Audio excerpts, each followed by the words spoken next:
எல்லாருக்கும் வணக்கம். இந்த கதையை எழுதி உங்களுக்கு சொல்லிட்டு இருக்க என்னுடைய பெயர் இந்து. எல்லாரும் நல்ல உடல் நலத்துடனும் மனமகிழ்ச்சியுடனும் இருக்கணும். வாங்க நாம இன்னைக்கு சிந்தனை பெட்டகத்துல புதுசா ஒரு கதை பார்க்கலாம்.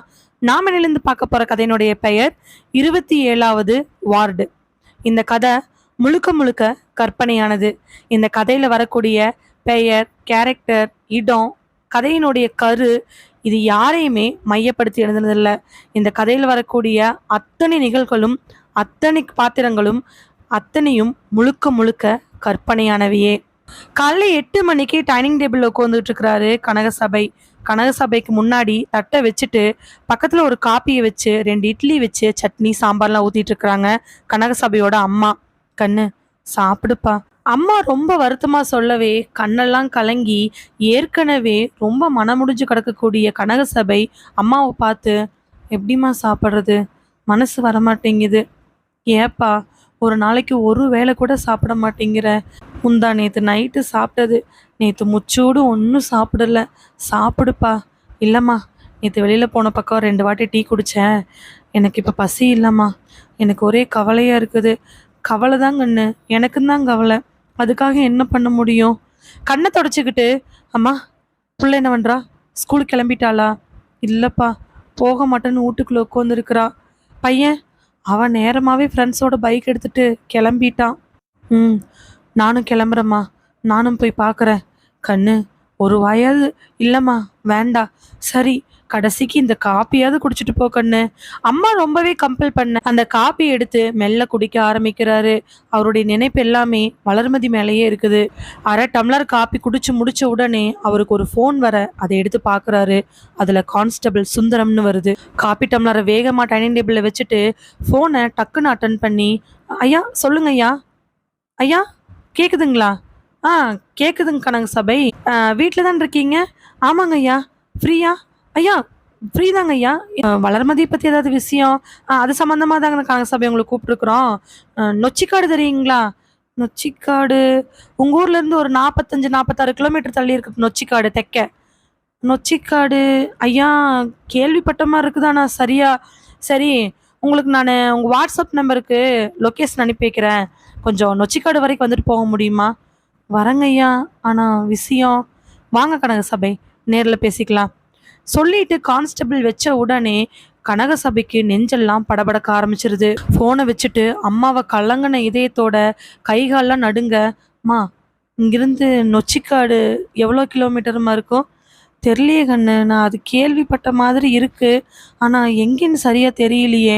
என்னாச்சுப்பா? நொச்சிக்காடு வரைக்கும் வர சொல்கிறாங்கம்மா, ஆனால் அது காடு மாதிரியா, ஊரா, கிராமமா, எதுவும் தெரிலம்மா. நான் போயிட்டு வந்துடட்டுமா? பையனை கூட்டிகிட்டு போவே கூட? இல்லைம்மா, நான் போகிறேன். கார்த்தியை கூட்டிகிட்டு போப்பா. இல்லைம்மா, இருக்கட்டும். ஏதோ நடப்பினமாட்ட வண்டி சாவி எடுத்துக்கிட்டு அந்த நொச்சிக்காடு பக்கமாக போகிறாரு. லொக்கேஷன் அனுப்பி இருக்கவே அந்த நொச்சிக்காடை நோக்கி போகிறாரு. ஃபோனை வச்ச கான்ஸ்டபிள் சுந்தரம் எஸ்ஐ பிரபு நோக்கி நடக்கிறாரு. பிரபு பக்கத்தில் போய் நின்று, சார் ஃபோன் பண்ணிட்டேங்க சார், வந்துட்டுருக்குறாங்க. சரி வரட்டும் சொல்லிட்டு அந்த மரத்தில் கட்டி வச்சிருக்கக்கூடிய அழுகி போன பிணத்தை பார்க்குறாரு பிரபு. சுந்தரமண்ண சொல்லுங்கள் சார், ஏதாவது விஷயத்த அவர்கிட்ட சொன்னீங்களா? நான் விளக்கமாக சொல்லலைங்க சார்.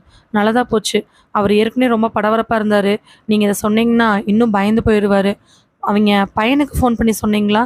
நான் சொல்லலைங்களே. அவங்க பையனுக்கு எதுக்கு இன்ஃபார்ம் பண்ணிடுங்க. ஏன்னா ஆல்ரெடி ஏதோ ஒரு விஷயத்துக்கு அப்பாவுக்கு மட்டும் ஏன் இன்ஃபார்ம் பண்ணீங்கன்னு சொல்லி கேட்டார் இல்லையா? அவருடைய பையன் நேமு கார்த்தி தானே? ஆமாம், அவருக்கு இன்ஃபார்ம் பண்ணிடுங்க. சரிங்க சார், பண்ணிடுறேன்.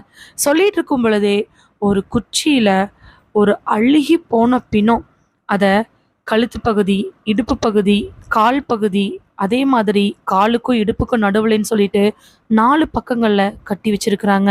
அதில் என்னமோ மிச்சம் இருக்கிறது எலும்புக்கூடு மட்டும்தான். அதுவும் எப்போ தான் ஒடிஞ்சு உழுவுங்கிற நிலைமையில் இருக்குது. ஒரு பிணம் ஒரு வாரமாக அழுகி உருகி கடந்தா எப்படி இருக்குமோ அப்படி இருக்கு. தலைமுடியெல்லாம் அந்த உருகி போன மண்டையோட்டோட இருக்கு. கழுத்தில் போட்டிருக்கக்கூடிய செயின் கூட உடம்போட உடம்பா அந்த எலும்போட அந்த ஒழுகி போன உடம்போட ஒட்டிகிட்டு இருக்குது. நாத்தம் அப்படி அடைக்குது. மேலையெல்லாம் காக்கா கழுகுன்னு பறக்க அங்கே சுற்றி அப்படி இப்படின்னு கொஞ்சமான மக்கள் தான். ஏன்னா அது அப்படி ஒன்றும் ஆட்கள் நடமாட்டம் அதிகமாக இருக்கக்கூடிய இடம் இல்லை. ஒரு பழைய வேன் ஒன்று ஓரமாக நிற்க, அந்த வேனில் கிட்டத்தட்ட ஒரு 3 பொம்பளைங்க, 4, 5 ஆம்பளைங்க, சின்ன பசங்கன்னு சொல்லிட்டு நின்றுட்டு இருக்கிறாங்க. அவங்க தான் முதல்ல இந்த பிணத்தை பார்த்தது. ஏற்கனவே இன்ஸ்பெக்டர் கேட்ட கேள்விகளுக்கெல்லாம் பதில் சொல்லிட்டு ஒரு 10 நிமிஷம் வெயிட் பண்ணுங்கன்னு சொல்லவே அவங்க நின்றுட்டு இருக்கிறாங்க. ஆல்ரெடி ஜிஹெச்லேருந்து ஆம்புலன்ஸ்லாம் வர சொல்லி ஃபாரன்சிக் வந்து செக் பண்ணிட்டு இருக்கிறாங்க. சுற்றி இருக்கக்கூடிய எல்லா இடங்கள்லையுமே ஏதாவது கிடைக்குதான்னு பார்க்குறாங்க. இது நாள் வரைக்கும் எத்தனையோ பிணங்களை பார்த்துருப்பாங்க. இப்படி ஒரு பிணத்தை பார்த்ததில்லைன்னு ஒரு 10 வாட்டிக்கு மேலே சப் இன்ஸ்பெக்டர் பிரபு கிட்ட ஃபாரன்சிக் ஆஃபீஸர் முரளி சொல்லியிருப்பாரு. அப்படி இப்படின்னு கிட்டத்தட்ட 1.25 மணி நேரத்துக்கு மேலே ஆயிடுச்சு. அதுக்கப்புறமா முரளி பிரபு கிட்ட வந்து, பிரபு சார் சொல்லுங்கள் முரளி, இன்ஸ்பெக்டர் இல்லை வந்துட்டுருக்கிறாரு, எஸ்பி பார்க்க போனார், இப்போ தான் ஆன் தி வேல் இருக்கிறாரு, என்ன ஏதாவது தெரிஞ்சிச்சா? உடம்பு எக்கச்சக்கமாக அழுகி கிடக்குது. கண்டிப்பாக இந்த பிணத்தை அடித்து கொண்டிருக்கணும். அடித்து கொண்டாந்து முக்கால்வாசி உசுரோட இந்த மரத்தில் கட்டி வச்சுருந்துருக்கணும். கிட்டத்தட்ட ஒரு 5 நாள் 6 நாளுக்கு பக்கமாக ஒரு நாதி கூட இல்லாமல் உடம்பு இருந்திருக்குது. ஆனால் ஒரு பிணம் இருந்து கூட காக்காவோ இல்லை கழுகோ எதுவோ வந்து கொத்திட்டு போகலை. மண்டையோடு செம டேமேஜு, கை கால் எல்லாம் அங்கங்கே ஃப்ராக்சர் இருக்குது. சுற்றி இருக்கக்கூடிய இடத்துல சில சாம்பிள்ஸ் எடுத்துருக்குறோம். சாம்பிள்ஸை லேபில் கொண்டு போய் தான் போடணும். மோசமான முறையில் கொலை பண்ணியிருக்காங்க. பின்னாடி என்ன இருக்குன்னு தெரில, ஆனால் பிணம் ரொம்ப டேமேஜில் இருக்குது. இதை நீங்கள் எப்படி ஜிஹெச்க்கு எடுத்துகிட்டு போவீங்கன்னு சுத்தமாக தெரியல. தூக்கிட்டு போக முடியாது, அள்ளிட்டு தான் போக முடியும். பெருமூச்சு விட்ட பிரபு, ஆமாம் முரளி, நீங்கள் சொல்கிறது சரிதான். டெட் பாடி ரொம்ப இதாக தான் இருக்குது. நானும் என் சர்வீஸில் எத்தனையோ கேசஸ் பார்த்துருக்கேன். ஆனால் இது கொஞ்சம் வித்தியாசமாக இருக்குல்ல. சாக்கடைக்குள்ளே அழுகி போன பிணத்தை கூட நாங்கள் எடுத்துருக்குறோம். ஆனால் முக்கால்வாசி உயிரோடு விட்டு வச்சு அதுக்கப்புறமா இறந்து போனது ஏதோ ரொம்ப ஆச்சரியமாக இருக்குது. ஆனால் முரளி, எப்படி முக்கால்வாசி உசுரோடு கட்டி வச்சுருப்பாங்கன்னு நீங்கள் நினைக்கிறீங்க? என்னுடைய சந்தேகம், இனி போய் ஃபாரன்சிங்கில் பாடியிலேருந்து எடுக்கக்கூடிய ஒரு சில பொருட்களை விட்டு செக் பண்ணால் தான் தெரியும். பாடியுடைய டெம்பரேச்சரை வச்சு அது எத்தனை நாள் இறந்துச்சுன்னு சொல்லிடலாம். அண்டு இறந்ததுக்கப்புறம்தான் இந்த பாடி இங்கே தூக்கி கட்டினாங்களா அப்படிங்கிறதையும் சொல்லிடலாம். அது வச்சு பார்க்கும் பொழுது இறக்கறதுக்கு முன்னாடியே கட்டியிருக்கிறாங்க. ஏன்னா டெட் பாடி அசைஞ்சதுனால மரத்தில் ஒரு சில இடங்களில் அந்த கயிறோட ஸ்க்ராட்ச் இருக்குது. அதை வச்சு நான் சொல்கிறேன். எதுவாக இருந்தாலும் ரிப்போர்ட் ரெடி பண்ணிவிட்டு நான் உங்களுக்கு கால் பண்ணுறேன் சொல்லிவிட்டு முரளி அங்கேருந்து வேணுங்கிற சாம்பிள்லாம் எடுத்துக்கிட்டு போயிடுறாரு. ஜிஹெச்லேருந்து டெட் பாடி எடுக்க வந்தவங்க அங்கேருந்து ஒடியாடுறாங்க. சார், டெட் பாடியை எடுக்கலாம். எனக்கு தெரிஞ்சு இன்னொரு 5 மினிட்ஸில் இன்ஸ்பெக்டரே வந்துடுவார். அவர் வந்ததுக்கப்புறம் நம்ம ப்ரொசீட் பண்ணலாமா? சரிங்க சார், அப்படியே பண்ணலாம் சொல்லிட்டு ஜிஹெச்லேருந்து வந்த 2 ஸ்டாஃபு ஓரமாக போய் நின்றுக்க. கரெக்டாக எண்ணி 7 நிமிஷத்தில் ஜீப் ஒன்று அங்கே இருக்கக்கூடிய காட்டு பகுதிக்குள்ளே வருது. இன்ஸ்பெக்டர் வந்துட்டாருன்னு சொல்லிட்டு கேப்பெல்லாம் போட்டுட்டு ட்ரெஸ் எல்லாம் அட்ஜஸ்ட் பண்ணிட்டு எஸ்ஐ பிரபு ஜீப்புக்கு பக்கமாக போய் நிற்க, ஜீப் வந்து நின்ன உடனே முன்னாடி இருந்து இறங்குறாரு இன்ஸ்பெக்டர் கிரிச்சந்திரன். கிரிச்சந்திரன் பார்த்த உடனே ஒரு சல்யூட்டை போட்ட எஸ்ஐ நடந்த டீட்டெயில் எல்லாத்தையுமே சொல்ல ஆரம்பிக்கிறாரு. என்னாச்சு பிரபு?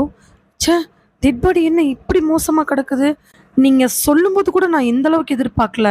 எவ்வளோ நாளாமா? சார், ஃபாரன்சிக்லேருந்து முரளி சொன்னதை வச்சு பார்த்தா ஒரு 5-6 நாள் டெட் பாடி இப்படி இருக்கிற மாதிரி தெரியுது. அப்படின்னா அந்த வளர்மதின்னு ஒருத்திங்க காணாமல் போனாங்கன்னு இன்ஃபார்ம் பண்ணிட்டோம் சார். அவங்க ஹஸ்பண்ட்டை ஃபோன் பண்ணி வர சொல்லியிருக்கிறோம். யார் முதல்ல பார்த்தது? கேட்ட உடனே அந்த வேன் பக்கத்தில் இருக்கிறவங்களை கை காமிக்க இன்ஸ்பெக்டர் கூப்பிட்ட உடனே அவங்க எல்லாரும் வராங்க. அதுலேருந்து ஒரு 3 ஜென்ட்ஸ் மட்டும் இன்ஸ்பெக்டர் முன்னாடி வந்து நின்று, வணக்கங்க சார். வணக்கங்க, நீங்கள் தான் முதல்ல பார்த்தீங்களா? சார், இங்கிருந்து ஒரு 25 கிலோமீட்டர் காட்டுக்குள்ளே போனோம்னா எங்கள் குலதெய்வம் கோயில் இருக்குது சார். நாங்களாம் இந்த பக்கம் வந்து ரொம்ப வருஷம் ஆச்சு. இதோ அங்கே இருக்குது பாருங்க சின்ன பிள்ளை. அந்த பிள்ளைக்கு அம்மா ஓட்டு 1 மாதமாக அம்மா இறங்கலை. எங்கே பார்த்தும் ஆஸ்பத்திரியில் தேரல. அதனால நாங்கள் நிறைய பேர்த்துக்கிட்ட போய் கேட்டு ஊரில் இருக்கிறவங்களெல்லாம் விசாரித்து பார்த்ததுக்கு குலதெய்வம் கோயிலுக்கு ஏதோ சடங்கு பண்ணணும்னு சொன்னாங்க. நாங்கள் அதனால ஆடெல்லாம் வாங்கிட்டு அரச போடலாம், கெடா வெட்டலான்னு போயிட்டுருக்குறேங்க. அப்போ வர வழியில் தான் இப்படி பார்த்தோம். இந்த வழியாக போனோம்னா சீக்கிரமாக போயிடலான்னு டிரைவர் சொன்னார். காட்டுக்குள்ளே விட்டு போகும்போது தான் இந்த மாதிரி ஒரு விஷயத்தை பார்த்தேங்க. உடனே என்ன பண்ணுறதுன்னு தெரியாமல் முழிச்சிட்டு இருக்கும் பொழுது பசங்க தான் கண்ட்ரோல் ரூம்லாம் பிடிச்சி எடுத்து போலீஸ் ஸ்டேஷனுக்கு ஃபோன் பண்ணாங்க. அப்படிதாங்க ஐயா விஷயத்தை நாங்கள் சொன்னோம். நீங்க பார்க்கும் பொழுது என்ன நடந்துச்சுன்னு எக்ஸாக்ட்டா சொல்ல முடியுமா? ஐயா, காலையில ஒரு 5 மணி வாக்குல இருக்குங்க ஐயா. நாங்க வண்டியில வந்துட்டுருக்கும் பொழுது, மரமெல்லாம் தனித்தனியா இருந்துச்சு. இந்த ஒரு மரம் மட்டும் என்னமோ வித்தியாசமா இருந்துச்சு. நாங்களும் கொஞ்சம் நெருக்கமா தாங்க ஐயா வண்டியில வந்தோம். டக்குன்னு வண்டிய நிறுத்திட்டு போய் பக்கத்துல போக போக, நாத்தம் ரொம்ப அடிக்க ஆரம்பிச்சுச்சு. அப்பதாங்க ஐயா, சேலைக்குள்ள உருகி கிடக்கிற உடம்ப பார்த்தோம். உடனே போலீஸ்க்கு சொன்னேங்க ஐயா. ம்.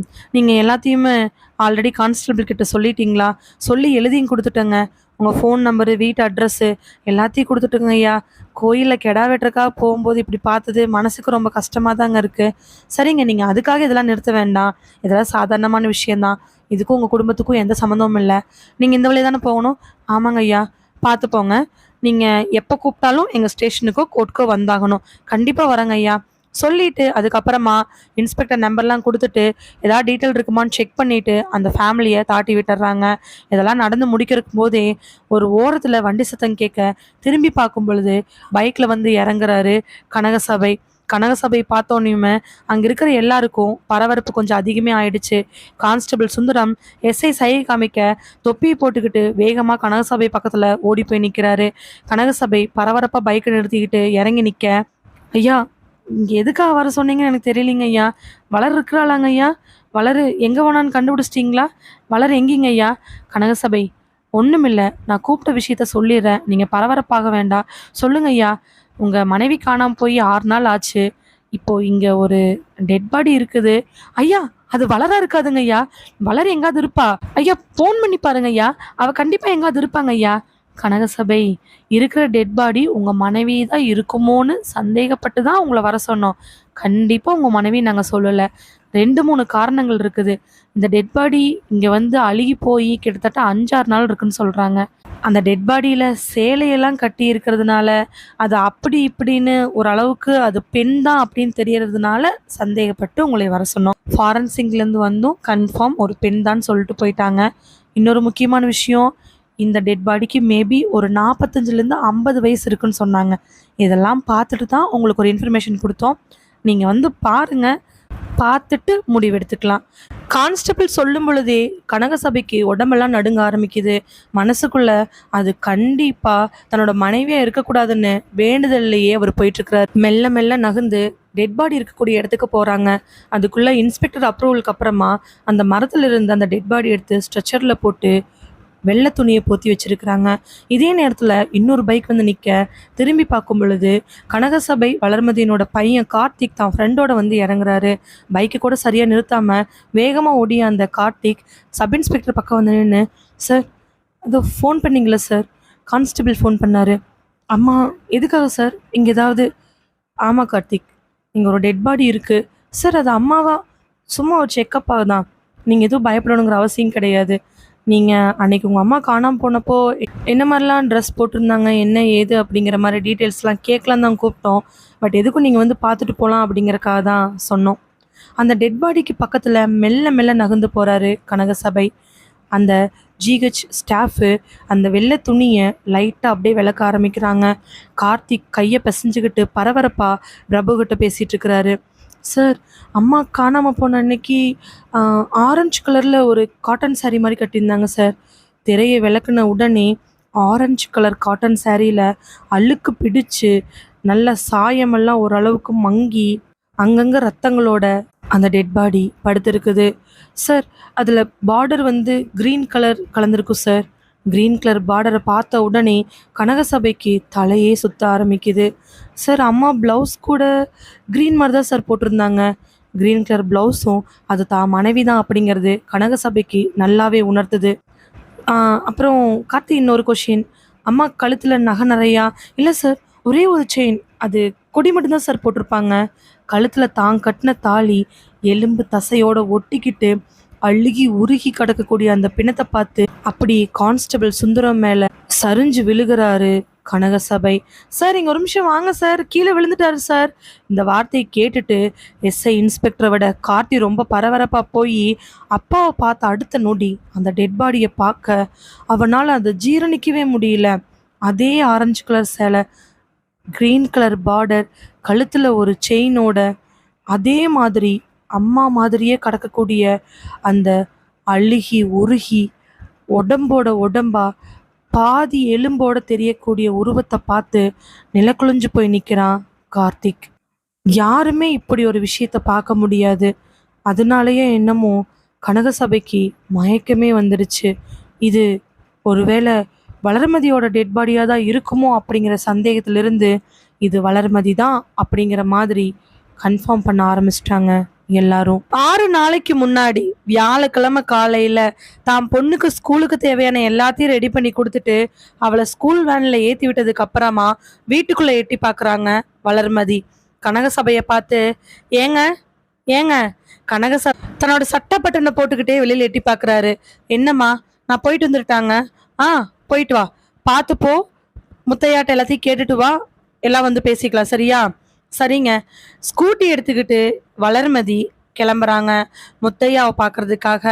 உள்ள வந்த உடனே அம்மா என்னன்னு கேட்க, அதாம்மா அந்த எலெக்ஷன் விஷயமா போறா. ஏப்பா, இது நமக்கு தேவைதானா? ஏம்மா, அவங்க அண்ணக்கே சொல்றாரு, அதை அவ செய்யறா, இதுல என்ன இருக்குது? கவுன்சிலர் தானே, நின்னா நின்றுட்டு போறா. இந்த வார்டில் அவ மேல் நல்ல அபிப்பிராயம் இருக்குது. சும்மாவே 4 பேத்துக்கிட்ட நல்லா பேசுவா.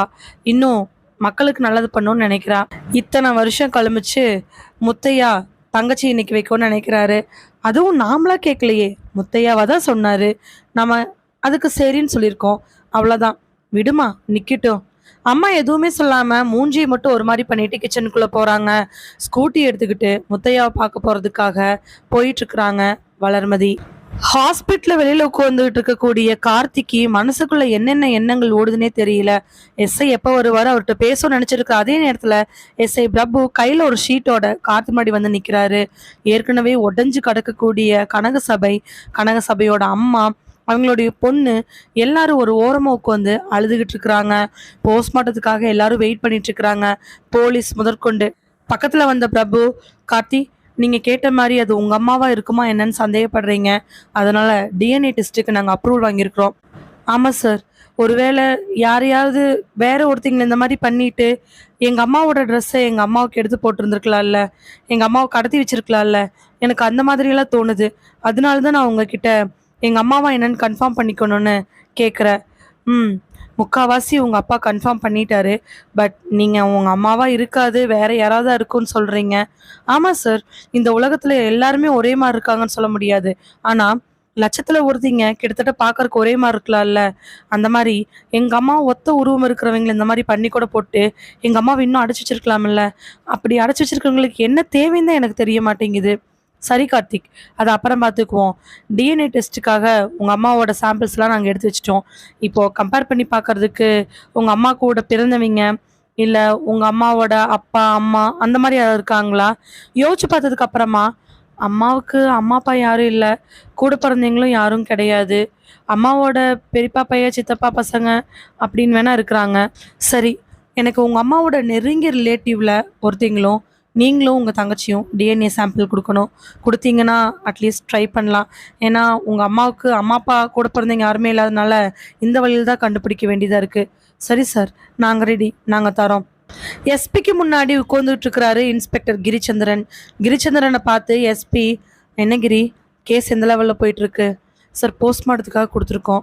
பசங்க, அவங்க பொண்ணு, ஹஸ்பண்டு எல்லாரும் அது ஒருவேளை வளர்மதியாக இருக்காதோ என்னமோ அப்படின்னு கேட்டிருக்காங்க. அதனால தான் சார் உங்ககிட்ட கேட்டுட்டு பர்மிஷன் வாங்கி டிஎன்ஏ டெஸ்ட்டுக்காக கொடுத்துருக்குறோம். அவங்களோட டிஎன்ஏ சாம்பிள் எடுத்தாச்சு. அவங்க ஃபேமிலி மெம்பர்ஸ்னோட டிஎன்ஏ சாம்பிள் வந்துச்சுன்னா மேட்ச் பண்ணி பார்த்துக்கோ சார். கிரி, இது ஒரு சாதாரண விஷயமா தெரியல. ஏன்னா இறந்து போயிருக்கிறவங்க இப்போ வரக்கூடிய எலெக்ஷனில் ஒரு பெரிய கட்சியின் சார்பாக நிற்கிறதா இருந்தது. அந்த கட்சியில் இருக்கக்கூடிய முத்தையா அப்படிங்கிறவர் இப்போ கரண்டில் ஆட்சி செஞ்சுட்டு இருக்கக்கூடிய கட்சியினுடைய ரொம்ப முக்கியமான ஆளுடைய நெருங்கிய நண்பர். உங்களுக்கு எல்லாம் தெரியும்னு நினைக்கிறேன். தெரியும் சார், எல்லாமே தெரியும். இது அரசியல் சம்மந்தப்பட்டதாக இருக்குது. இதை கொஞ்சம் சென்சிட்டிவாக நீங்கள் ஹேண்டில் பண்ணணும். இந்த கேஸில் முத்தையாங்கிற மட்டும் தான் எனக்கு தெரியும். பட் ஃபுல் டீட்டெயில்ஸ் நான் தெரிஞ்சுக்கணும்னு நினைக்கிறேன். ஏன்னா கேஸ் கொஞ்சம் பெரிய இடத்துக்கு போகிற மாதிரி இருக்குது. சார், நான் எக்ஸ்பிளைன் பண்ணுறேன் சார். சார், முத்தையா அப்படின்னு நீங்கள் சொன்னீங்க இல்லையா, அவர் தான் அந்த ஏரியாவில் ரொம்ப ஃபேமஸான ஆள். ஆளும் கட்சியில் இருக்கக்கூடிய ஒரு முக்கியமான பிரமுகருக்கு நெருங்கிய நண்பர். இந்த ஏரியாவில் அவர் தான் இவ்வளோ வருஷமாக நின்றுட்டு இருந்திருக்கிறாரு. முத்தையா இந்த வளர்மதி அப்படிங்கிறவங்களுக்கு ஒன்று விட்ட அண்ணன் முறை ஆகுது. இருந்தாலும் கூட பிறந்த அண்ணன் தங்கச்சி மாதிரி தான் இத்தனை வருஷமாக பழகிட்டு இருக்கிறாங்க. இது வெறும் அரசியலுக்காக மட்டும் கிடையாது. கிட்டத்தட்ட வளர்மதி, முத்தையா இவங்களுக்குலாம் கல்யாணம் ஆகாதுக்கு முன்னாடி இருந்து இவங்க 2 பேரும் உடன்பிறவாத அண்ணன் தங்கச்சியா தான் வளர்ந்துட்டு இருந்திருக்காங்க. முத்தையாவோட திருமணத்துக்கு வளர்மதியும், வளர்மதியோட திருமணத்துக்கு முத்தையாவும் ரொம்ப முக்கியமான ஆளா இருந்திருக்காங்க. சொல்லப்போனா வளர்மதி தான் முத்தையாவுக்கு பொண்ணு பார்த்ததே. இவ்வளோ வருஷமா நான் நின்னு ஜெயிச்சுட்டு இருக்கிறேன். ஆனா இந்த முறை நான் என் தங்கச்சிய நிக்க வைக்கிறேன்னு ஆசைப்பட்டு முத்தையா தான் சார் முதல்ல வளர்மதிய கேட்டிருக்காங்க. வளர்மதியும் அதுக்கு சரின்னு முதல்ல ஒத்துக்கல. அதுக்கப்புறம் ஃபேமிலியில எல்லார்ட்டயும் பேசி கனக சபையெல்லாம் ஓரளவுக்கு அட்வைஸ் பண்ணதுக்கப்புறம் முத்தையா ரொம்ப கம்பல் பண்ணதுக்கு அப்புறமா இந்த இதில் நிற்கிறாங்க. கிரிச்சந்திரன், எனக்கு ஒரு டவுட்டு சொல்லுங்க சார். இப்போ முத்தையா வந்து வளர்மதி நிற்க வைக்கிறதுனால முத்தையாவோட மனைவிக்கு ஏதாவது கோவங்கள் அதெல்லாம் விசாரிச்சு பார்த்தீங்களா சார்? இன்னும் பர்சனலாக யாருடைய வீட்டுக்கு போய் விசாரிக்கல சார். ஆனால் கனகசபை அவங்க அம்மா இன்னும் 2-3 பேர்த்து விசாரிச்சு பார்த்ததுல முத்தையாவோட மனைவிக்கு இதில் எந்த விதமான கோபமும் இல்லை. சொல்லப்போனால் அவங்க அரசியலுக்கு வரணுங்கிற எண்ணமே அவங்களுக்கு கிடையாது. குடும்ப பொறுப்பு மட்டும் போதும், இருக்கிற பசங்களை பார்த்துக்கிட்டா போதும்னு நினைக்கிறவங்க. அதனால வளர்மதி நிற்கிறதுல அவங்களுக்கு எந்த விதமான ஆட்சேபனையும் இல்லை. நாங்கள் இந்த கேள்வி ஆல்ரெடி கனகசபை அவங்க அம்மா அவங்க குடும்பத்தில் இருக்கிற 2-3 பேர்த்துக்கிட்ட கேட்டோம் சார். சரி சொல்லுங்க சார். இப்போ இதை நிற்க வைக்கிறதுனால யாராவது எதிர்த்திருப்பாங்களோன்னு நினைக்கிறாங்க சார். இது நாள் வரைக்கும் வீட்டில் எந்த பிரச்சனையும் இல்லை, ஸ்மூத்தாக ஒரு நார்மலான லைஃப் வாழ்ந்துட்டு இருந்தவங்களுக்கு இந்த எலெக்ஷனில் ஈடுபட்டதுக்கு அப்புறமா தான் இப்படி ஒரு பிரச்சனை வந்துட்டு இருக்குது. ஆனால் இந்த பேச்சு இப்போத்த மட்டும் கிடையாது சார். போன வாட்டி முத்தையா ஜெயிக்கும் பொழுதே முடிவு பண்ணிட்டாரு, அடுத்த முறை ஒரு பெண்ணை நிற்க வைக்கணும், அது வளர்மதியா இருக்கணும் அப்படின்னு. அப்போ ஆல்ரெடி வளர்மதி அந்த கட்சியில ஏதோ ஒரு பொறுப்பு இருந்திருக்காங்க, அப்படிதானே சார்? பொறுப்புன்னு சொல்ல முடியாது. முத்தையாவுக்கு அரசியல் ரீதியான சப்போர்ட் ஒரு பெண் மூலமா வேணும்னு தேவைப்பட்டாரு. ஏன்னா இப்போ பெண்கள் போய் ஓட்டு கேட்டாங்கன்னா ஈஸியாக கிடைச்சிரும். அந்த பெண்கள் எல்லாரோடையும் மிங்கிள் ஆகிற மாதிரியுமே ஊர்ல 4 பேர்த்து கூட நல்லா க்ளோஸா இருக்கிற மாதிரி இருக்கணும். சின்ன வயசுல இருந்தே வளர்மதி எல்லாரு கூடயும் நல்லா பழகிறதுனாலே போறதுனாலையும் முத்தையாவோட மனைவி அரசியல்ல ஈடுபாடு இல்லாதனாலையுமே முத்தையா அரசியல்ல ஈடுபட்ட நாட்கள்ல இருந்து வளர்மதி அவங்களுக்கு இந்த எலெக்ஷன் சமயத்துல மட்டும் உதவி பண்ணிட்டு இருந்திருக்காங்க. மற்றபடி கட்சியில பொறுப்பு, கட்சிக்கு வர்றது இல்ல கட்சி ஆஃபீஸ்க்கு வர்றது அந்த மாதிரி எதுவுமே இல்லை. அப்பதான் முடிவு பண்ணி இவ்வளோ நல்ல பேர் இருக்கிறதுனால நம்ம ஒரு தொகுதியில வளர்மதி வந்தா நல்லா இருக்குன்னு அவர் முடிவு பண்ணியிருக்காரு. அப்போ முத்தையாவையோ முத்தையா மனைவியோ நம்ம சந்தேகப்பட முடியாது, அப்படிதானே? இல்லை சார், இன்னும் நாங்கள் ப்ராப்பரா இறங்குனாதான் முடியும் சார். இதுல இன்னொரு முக்கியமான ஆள் இருக்காரு. யாரு சார்? இப்போ வளர்மதிக்கு ஆப்போசிட்டா 2 பேர் நிக்கிறாங்க சார். ஒருத்தர் தன்னிச்சையா நிக்கிறவரு, அது அவரை பத்தி கவலை இல்லை, அவர் ஒரு விவசாயி, வயசானவர், அவரை பத்தி கவலைப்படணுங்கிறது இல்லை. ஆனா எதிர்க்கட்சியில் இருக்கக்கூடிய ஒருத்தர் இங்க அவங்களுக்கு ஆப்போசிட்டா நிக்கிறாரு சார். அவருடைய பேரு வேலன். இதுல ரொம்ப முக்கியமான விஷயம் என்ன அப்படின்னா, வேலன் வளர்மதியினுடைய சொந்த மாமன் பையன். வளர்மதிக்கு மாமா ஆகுது. நிறைய வாட்டி வளர்மதி இந்த கட்சிக்கு வான்னு கூப்பிட்டு கூட அவங்க போகல. கனகசபையை கூட இந்த கட்சியில் இழுத்துக்கலான்னு வளர்மதி முத்தையாக்கு பதிலாக எலெக்ஷனில் நிற்கிறதுனால அவங்க பேசி பார்த்துருக்குறாங்க. ஆனால் ஒத்துக்க மாட்டேன்னு சொல்லிட்டாங்க.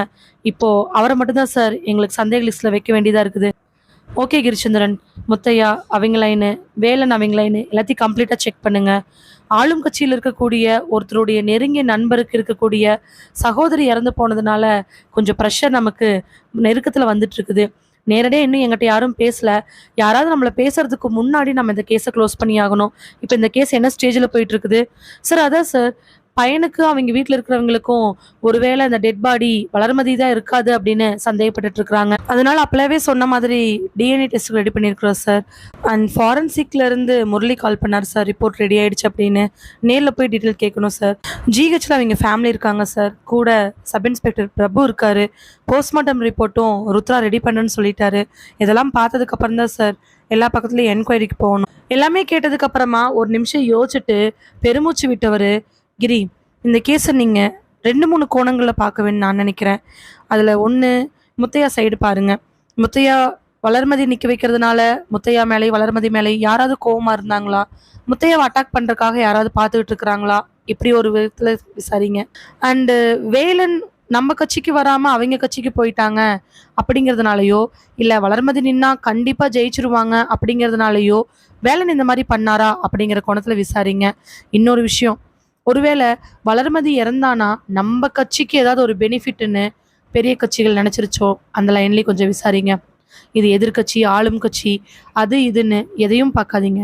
குற்றவாளி யாராக இருந்தாலும் பரவாயில்ல, குற்றவாளிக்கு நம்ம தண்டனை வாங்கி கொடுத்தா ஆகணும். ஷியோர் சார், கண்டிப்பாக கேஸ் உங்கள் கையில் இருக்கிறதுனால கண்டிப்பாக நியாயம் ஜெயிக்குன்னு நான் நினைக்கிறேன். கண்டிப்பாக சார். யார் இப்படி பண்ணாங்க, என்ன பண்ணாங்கன்னு இன்னும் ஒரு 4 டேஸில் உங்களுக்கு நான் சொல்லிடுறேன் சார். ஓகே. சென்சிட்டிவான கேஸாக இருக்குது, பார்த்து ஹேண்டில் பண்ணுங்கள். நான் இன்னொருக்கா ரிப்பீட் பண்ணுறேன் உங்களுக்கு. Okay sir, sure sir. சொல்லிட்டு எந்திரிச்சு எஸ்பி பார்த்து சல்யூட் அடிச்சுட்டு வெளியில் வராரு கிரிச்சந்திரன். நேராக ஜீப் எடுத்துக்கிட்டு முரளிகிட்ட போய் ஃபாரன்சிக் ரிப்போர்ட்டை வாங்கிட்டு விசாரிக்க ஆரம்பிக்கிறாரு. முரளி, ஏதாவது க்ளூ கிடச்சிருக்குதா? க்ளூன்னு சொல்ல முடியாது சார். பட் கேஸோட டீட்டெயில் ரொம்ப கிரிட்டிக்கலாக தான் இருக்குது. உடம்புலாம் அழுகி போய் கிடக்கிறத பார்த்தா கிட்டத்தட்ட 6 நாளைக்கு முன்னாடியே, நாம் பார்க்கறதுக்கு 6 நாளைக்கு முன்னாடியே அவங்கள கொண்டிருக்கணும். அண்ட் அடையாளங்களை வச்சு பார்க்கும் பொழுது உயிர் போகிறதுக்கு முன்னாடி, அதாவது முக்கால்வாசி உயிர் போன உடனே எடுத்து மரத்தில் கட்டியிருக்கணும் சார். அவங்க கொஞ்சம் ட்ரை பண்ணியிருக்காங்க கை காலில் அசைச்சு கட்டினதுக்கப்புறம். அதனால கை கால்களில் அங்கங்கே தழும்புகள்லாம் இருக்குது. முன்னாடியே அவங்கள பயங்கரமாக அடிச்சிருக்கிறாங்க. அண்ட் மண்டையில் எங்கேயோ இருந்து விழுந்த மாதிரி ஒரு காயம் இருக்குது. மேபி அவங்க பையன் ஸ்கூட்டியில் போனார்னு சொன்னார் இல்லையா, அப்போ பின்னாடி வந்து வண்டி அடித்து அதில் கீழே விழுந்து அடியாக கூட இருக்கலாம். இது என்னுடைய கெஸ் மட்டும்தான். மண்டையில் அடி, கை காலில் எலும்பு முறிகள், கட்டினதுக்கப்புறமா அவங்க கை கால் அசைச்சிருக்கிறாங்கன்னா கண்டிப்பாக முக்கால்வாசி உயிரோடு கட்டி வச்சிருக்கிறாங்க. கண்டிப்பாக நான் பார்க்கறதுக்கு 6 நாளைக்கு முன்னாடியே உயிர் போயிடுச்சு சார்.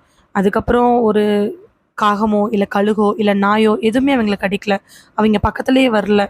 இதெல்லாம் இவங்க டெட் பாடி பற்றி நான் ஆல்ரெடி ஸ்பாட்டில் சொன்னது தான். இதை விட வேறு எந்த க்ளூவும் இல்லை. ரிப்போர்ட்டை வாங்கிட்டு ஒருக்கா பார்த்துட்டு முரளிக்கிட்ட ஏதாவது க்ளூ இருந்தால் சொல்லுங்கன்னு சொல்லிட்டு அங்கேருந்து கிளம்புறாரு இன்ஸ்பெக்டர் முரளி. ஜிஹெச்சுக்கு வந்து அவங்க ஃபேமிலிகிட்ட பார்த்து எவ்வளோ ஆறுதல் சொல்லியுமே அவங்க எல்லாரும் அதை கேட்குற மாதிரி இல்லை. டிஎன்ஏக்காக சாம்பிள்ஸ் எல்லாரும் கலெக்ட் பண்ண ஆரம்பிக்கிறாங்க. போஸ்ட்மார்ட்டம் ரிப்போர்ட் கூட வந்துடுச்சு.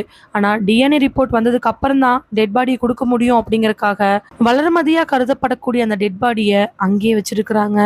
போஸ்ட்மார்ட்டம் ரிப்போர்ட்லேயுமே அதே தான் சொல்கிறாங்க. அடித்து துன்புறுத்தி பாதி உயிரோட கொஞ்சம் துடிக்க துடிக்க அவங்கள அந்த இடத்துல கட்டி வச்சுருந்துருக்கணும் அப்படின்னு. அதுக்கப்புறமா தான் உயிர் போயிருக்குது. இறந்து ரொம்ப நாள் ஆனதுனால உடல் அழுகி உருகி இருக்குது. மண்டையில், கை கால்களில் எல்லாம் அங்கங்கே எலும்பு முறிவுகள், அடித்ததுக்கான அடையாளங்கள் எல்லாமே இருக்குது. ரிப்போர்ட் எல்லாம் இதான் சொல்லுது. ஆனால் இப்போது கிரிச்சந்திரனோட மனசுக்குள்ள இருக்கக்கூடிய கேள்விகள், இது ஒருவேளை அவங்க பையனும் வீட்டுக்காரு அண்ட் பொண்ணு ஃபேமிலியெல்லாம் சொல்கிற மாதிரி வளர்மதியோட டெட் பாடி தானா? ஒருவேளை இல்லை அப்படின்னா இது யாருடைய டெட் பாடி? ஒருவேளை ஆமாம் அப்படின்னா யார் இந்த கொலையை பண்ணியிருப்பாங்க? யார் இதை பண்ணுறதுக்கு காரணமாக இருந்திருப்பாங்க? இந்த மாதிரி பல கேள்விகள் கிரிச்சந்திரனோட மனசுக்குள்ளே ஓடிக்கிட்டே இருக்குது. டிஎன்ஏ சாம்பிள்ஸ் ப்ராப்பராக எடுக்கப்பட்டு டெஸ்ட்டுக்காக கொடுக்கப்படுது. எதுவாக இருந்தாலும் இந்த கேஸை ரொம்ப சீக்கிரமாக முடிக்கணும். இதுதான் எஸ்பி கிரிச்சந்திரன் கிட்ட சொன்ன விஷயம். ஸ்டேஷனில் உட்காந்து ஏதோ ஒரு ஃபைல் பார்த்துட்டு இருக்கிறாரு எஸ்ஐ பிரபு. ஃபைல் பார்த்துட்டு இருக்கும் பொழுதே கான்ஸ்டபிள் அங்கே இருக்கக்கூடிய அக்யூஸ் கிட்ட பேசிகிட்டு இருக்கிறாரு. அந்த நேரத்தில் ஜீப் வந்து நிற்க, அதுலேருந்து இன்ஸ்பெக்டர் கிரிச்சந்திரன் இறங்கி வரவே எல்லாரும் அலர்ட் ஆகுறாங்க. உள்ளே வந்தவர் வேகமாக எஸ்ஐ பிரபுவை பார்த்து, பிரபு சார், நீங்கள் அந்த என்கொயரி கிளம்பிட்டீங்கல்ல? கிளம்பிட்டேன் சார், நீங்கள் வந்தோடனே போகலான்னு வந்துட்டு இருந்தேன். சரி சரி சுந்தரமண்ணன், சொல்லுங்கள் தம்பி. ஒரு 4-5 பேர்த்த கூட்டிக்கிட்டு அந்த ஸ்பாட்டுக்கு போங்க. ஸ்பாட்டில் அங்கேருந்து 1 கிலோமீட்டர் வரைக்கும் எல்லா பக்கத்துலேயும் தரவாக செக் பண்ணுங்க. இப்போ வரைக்கும் நம்ம செக் பண்ணல, எந்த க்ளூவும் கிடைக்கல. அதனால் இனிமேலும் க்ளூ கிடைக்காதுன்னு சொல்லி செக் பண்ண வேண்டாம். ஆல்ரெடி நம்ம ஒருக்கா தான் பார்த்துருக்குறோம், அதுவும் சரியாக பார்க்கல. அப்படி தானே? ஆமாங்க தம்பி, அன்றைக்கி ஆள் பத்தில் பந்தவஸ்துக்காக எஸ்பி ஆஃபீஸ் வரைக்கும் போயிருந்தாங்க. அதனால பரவாயில்ல, இப்போ எக்ஸ்ட்ரா வேணும்னா சொல்லுங்கள், பக்கத்து ஸ்டேஷன்லேருந்து நான் கேட்குறேன். பர்மிஷன் வாங்கிட்டு கூட்டிகிட்டு போய் தரோவாக செக் பண்ணுங்கள். ஒரு இடத்துல கூட மிஸ் பண்ணிடாதீங்க. ஏதாவது ஒரு க்ளூ கிடைக்கும். ஏன்னா கொலை பண்ணுறவங்க நைட்டு வந்தது தப்பிக்கணுங்கிறதுக்காக தான். வேகமாக போகும் பொழுதோ இல்லை ஏதாவது ஒரு வழியில் ஏதாவது ஒன்று மிஸ் பண்ணிட்டு போயிருப்பாங்க. செக் பண்ணி பாருங்கள். நீங்கள் அந்த இடத்துக்கு போங்க. பிரபு சார், நீங்கள் வேலன் வீட்டுக்கு போய் என்கொயரி பண்ணுங்கள். நான் முத்தையா வீட்டுக்கு போகிறேன். சார், ஆனால் அந்த டெட் பாடி யாருது என்னன்னு தெரிஞ்சுக்கணுன்னா டிஎன்ஏ ரிப்போர்ட் வரணும்ல சார்? அது வாங்குறதுக்கு, அந்த டிஎன்ஏ ரிப்போர்ட் வாங்குறதுக்காக நான் போகணும் சார். ஆமாம், டிஎன்ஏ ரிப்போர்ட் வாங்குறதுக்கு நீங்கள் போகணும் தான். பட் அதுக்கு முன்னாடி வேலனுடைய என்கொயரி முடிச்சுட்டு போயிருங்க. அவரோட வீட்டில் மட்டும் நீங்கள் பாருங்கள். ஏதாவது சந்தேகப்படுற மாதிரி இருந்தால் எனக்கு ஒரு கால் பண்ணுங்கள். நான் முத்தையா வீடு வரைக்கும் போயிட்டு வந்துடுறேன். சரி சார், டிஎன்ஏ ரிப்போர்ட் வாங்கணுன்னு எனக்கு கால் பண்ணுங்கள். சுந்தரமண்ணன், சொல்லுங்கள் தம்பி. ஏதாவது சின்ன ஒரு சந்தேகம் இருந்தாலோ இல்லை ஏதாவது உங்களுக்கு தோணுச்சுனாலோ உடனே கூப்பிடுங்க. நான் ஸ்பாட்டுக்கு வந்துடுறேன். ஹெல்ப்புக்கு எத்தனை பேர் வேணாலும் சொல்லுங்கள். ஸ்டேஷனில் நான் பர்மிஷன் வாங்கி தரேன். சரிங்க தம்பி. எல்லாரும் அவங்க வேலையை பார்க்கறதுக்காக போறாங்க. கனகசபையோட வீடே இடிஞ்சு கிடக்குது. எல்லாரும் ரொம்ப வருத்தத்துல அழுதுகிட்டு இருக்கிறாங்க. சொந்தக்காரங்க, பந்தக்காரங்க எல்லாரும் வீட்ல வந்து துக்கம் விசாரிக்க ஆரம்பிச்சிட்டாங்க. பக்கத்துல உட்காந்து கனகசபையோட தங்கச்சி, அவங்க அம்மா, கனகசபை எல்லாத்தையுமே சமாதானப்படுத்திட்டு இருக்கிறாங்க. கனகசபையோட பொண்ணு ரம்யா, பையன் கார்த்தின்னு எல்லாரும் ஒரு ஓரமா உட்கார்றாங்க. ரம்யா தேம்பி தேம்பி அழுக, தோல்ல கை போட்டு தங்கச்சி அரவணைச்சு உட்காந்துருக்கிறான் கார்த்தி. இப்படியாகும்னு யாரும் நினைக்கவே இல்லை. கம்முன்னு வீட்லயே இருந்திருக்கலான்னு எத்தனையோ வாட்டி சொன்னேன். இவனும் அவன் பொண்டாட்டியும் சேர்ந்துக்கிட்டு தான் இங்கே போறேன்னு இன்னைக்கு அவள் இல்லாமையே போயிட்டான். கல்யாணம் நாள்லேருந்து அதை பண்ணலாமா இதை பண்ணலாமான்னு கேட்டு கேட்டு பண்ணுவா. தான் அந்த முத்தையா பேச்சை கேட்டுக்கிட்டு இந்த எலெக்ஷனில் நிற்கிறேன்னு போய் அப்போவே ஜோசிக்காரரை கேட்டேன். வேண்டாமுங்கன்னு சொன்னார். இங்கே இருக்கிறானே இவங்கிட்டையும் சொன்னேன், அவனும் கேட்கல. மா சும்மா இருமா, ஏற்கனவே எல்லாம் உடஞ்சி போயிருக்கிறாங்க. அண்ணன் பயங்கரமாக வருத்தத்தில் இருக்கு. நீ ஏமா என்னப்பா பண்ணுறது? வயசுக்கு வந்த புள்ள, கல்யாணம் ஆகாத பையன், இன்னும் இவனையும் விட்டுட்டு போயிட்டா. நான் எத்தனை காலத்துக்கு இருப்பேன்னு எனக்கு தெரியலையே. அத்தனை வாட்டி சொன்னேன், இந்த வேலனையும் பகச்சிக்க வேண்டாம், இந்த முத்தையாவையும் நம்ப வேண்டான்னு. எந்த நாய் என்ன பண்ணானுங்கன்னு தெரியல. அநியாயத்து குடும்பமே பாலாக போயிடுச்சு. டக்குன்னு எந்திரிச்ச கனகசபை, மா எதுக்கு பின்ன புலம்பிட்டு இருக்கிற? வேலைன்னு தான் பண்ணாங்க, முத்தையா தான் காரணம் உனக்கு தெரியுமா? நான் அப்படியாடா சொன்னேன்? அவனுக்கு 2 பேரும் அரசியல் இருந்து கடுத்தாண்டா முத்தையா அவன் பொண்டாட்டி நிற்க வச்சான். அதனால தான் இப்போ இத்தனை பிரச்சனை. இத்தனை காலத்துக்கு என்னைக்கு பிரச்சனை வந்திருக்கு? அப்படி பார்த்தா ஏற்கனவே அவள் அங்கே தான் இருந்தா. அதே கட்சியில் தான் வேலை செஞ்சுக்கிட்டு இருக்கிறா. எலெக்ஷன் சமயத்தில் முத்தையாக்கு பதிலாக பிரச்சாரத்துக்கு அவள் தான் போயிட்டு இருந்தா. அப்போல்லாம் யாரும் எதுவுமே பண்ணவே இல்லை. இப்போ ஏன் பண்ணணும்? முதல்ல அது அவளா இருக்காது. வளர்மதி வீட்டுக்கு வந்துடுவா. நீ கொஞ்சம் அமைதியாரு. இருக்கிற மனசு கஷ்டத்துல ஏமா நீ தேவையில்லாம இப்படி பண்ணிட்டு இருக்கிற? எனக்கு வருத்தமா இருக்குதுமா சொல்லிட்டு கனகசபை உள்ள போயிடுறாரு. முத்தையா சேர்ல உட்காந்துட்டு இருக்க, ஆப்போசிட்ல உட்காந்துருக்காரு இன்ஸ்பெக்டர் கிரிச்சந்திரன். முத்தையாவோட மனைவி 2 டம்ளால காஃபி கொண்டாந்து நடுவுல வச்சுக்கிட்டு ஒரு ஓரமா நிக்கிறாங்க. முத்தையா கிட்ட ஏற்கனவே இது சம்பந்தமான கேள்விகளா கேட்டுட்டு இருக்க, அவர் ஒரு துண்டு எடுத்து கண்ணை தொடச்சிக்கிட்டு மறுபடியும் பேசுறாரு. தங்கச்சி தம்பி இவங்க எல்லாம் வரதுக்கு முன்னாடி அந்த புள்ள எனக்கு உறவு. சார் தப்பாக நினச்சிக்காதீங்க, ஒன்று விட்ட முறைன்னு சொல்கிறீங்க, எப்படின்னு தெரிஞ்சுக்கலாமா? எங்கள் அம்மா வீட்டு பங்காளிக்கு எங்கள் அப்பா வீட்டு பங்காளி அப்படி உறவு. புரியல சார். எங்கள் அம்மாவும் அவங்க அம்மாவும் பங்காளி பிள்ளைங்க, எங்கள் அப்பாவும் அவங்க அப்பாவும் பங்காளி பசங்க. அதாவது எங்கள் அம்மாவோட அப்பாவும் அவங்க அம்மாவோட அப்பாவும் கூட பிறந்தவங்க, எங்கள் அப்பாவோட அப்பாவும் அவங்க அப்பாவோட அப்பாவும் கூட பிறந்தவங்க. அப்படி முறை தம்பி. கூட பிறந்தவளாக இருந்தால் கூட இவ்வளோ பாசமாக இருந்திருக்க மாட்டா. ஆனால் இப்போ யாரோ சொல்லிட்டு அவர் அழுகிறாரு. நிஜமாலுமே ரொம்ப வருத்தத்தில் அழுகிறாரு. பக்கத்தில் நின்றுக்கூடிய முத்தையோட மனைவி கூட கண்களை தண்ணி வந்துக்கிட்டே இருக்குது. சாரி, நான் டிஸ்டர்ப் பண்ணோன்னு வந்து வரல, இது எங்களுடைய என்கொயரி. பரவாயில்ல தம்பி. உங்களுக்கு யாராவது மேலே சந்தேகம் இருக்கா சார்? ஏன்னா வளர்மதி அவங்க வீட்டில் கேட்டால் அப்படி யார் மேலே சந்தேகம் இல்லை, ஆனால் இந்த எலெக்ஷன்னால தான் அப்படிங்கிறாங்க. உங்களுக்கு அப்படி யாராவது மேலே? இல்லைங்க தம்பி, அவள் ரொம்ப நாளாக எனக்கு சப்போர்ட் பண்ணிகிட்டு இருக்கிறா. எலெக்ஷன்னால அப்படின்னாலும் எதுக்காக பண்ணணும்? நான் தான் ஜெயிச்சுக்கிட்டு இருக்கிறேன். எல்லா எலெக்ஷன்லேயும் நான் தான் இந்த ஊரில் வெற்றி பெற்றுட்ருக்கிறேன். அதனால தான் நான் வந்து வளர்மதி நிற்க வைக்கலான்னு நினச்சேன். வெற்றிக்கு பின்னாடி இருக்கிறவ வெற்றியாக இருக்கட்டும் தான் அவளை நிற்க வைக்கணும்னு நினச்சேன். அப்படி எதுக்காக? சரி இல்லை, வேலன் ஒருத்தர், வேலன் அவர் வேலவன், அவருடைய பேர் கூட வேலவன். வேலவன் வந்து அவளோட சொந்த மாமா தான், மாமா பையனாகுது. ஆனால் அவன் அப்படி பண்ணுவான்னா, அவள் சின்ன வயசுலேருந்தே கல்யாணத்துக்கு முன்னாடி இருந்தே வேலவன் ஒரு கட்சி, நான் ஒரு கட்சி. இப்போ இருக்கக்கூடிய எதிர்கட்சியில் அவன் ரொம்ப முக்கியமான ஆள். அவன் அப்போ பண்ணணுமே அப்படின்னு நினச்சிருந்தானா எப்போ பண்ணியிருந்துருக்கலாம். ஆனால் சரியாக தெரியலிங்க தம்பி. ஆனால் வளராது இருக்கக்கூடாது.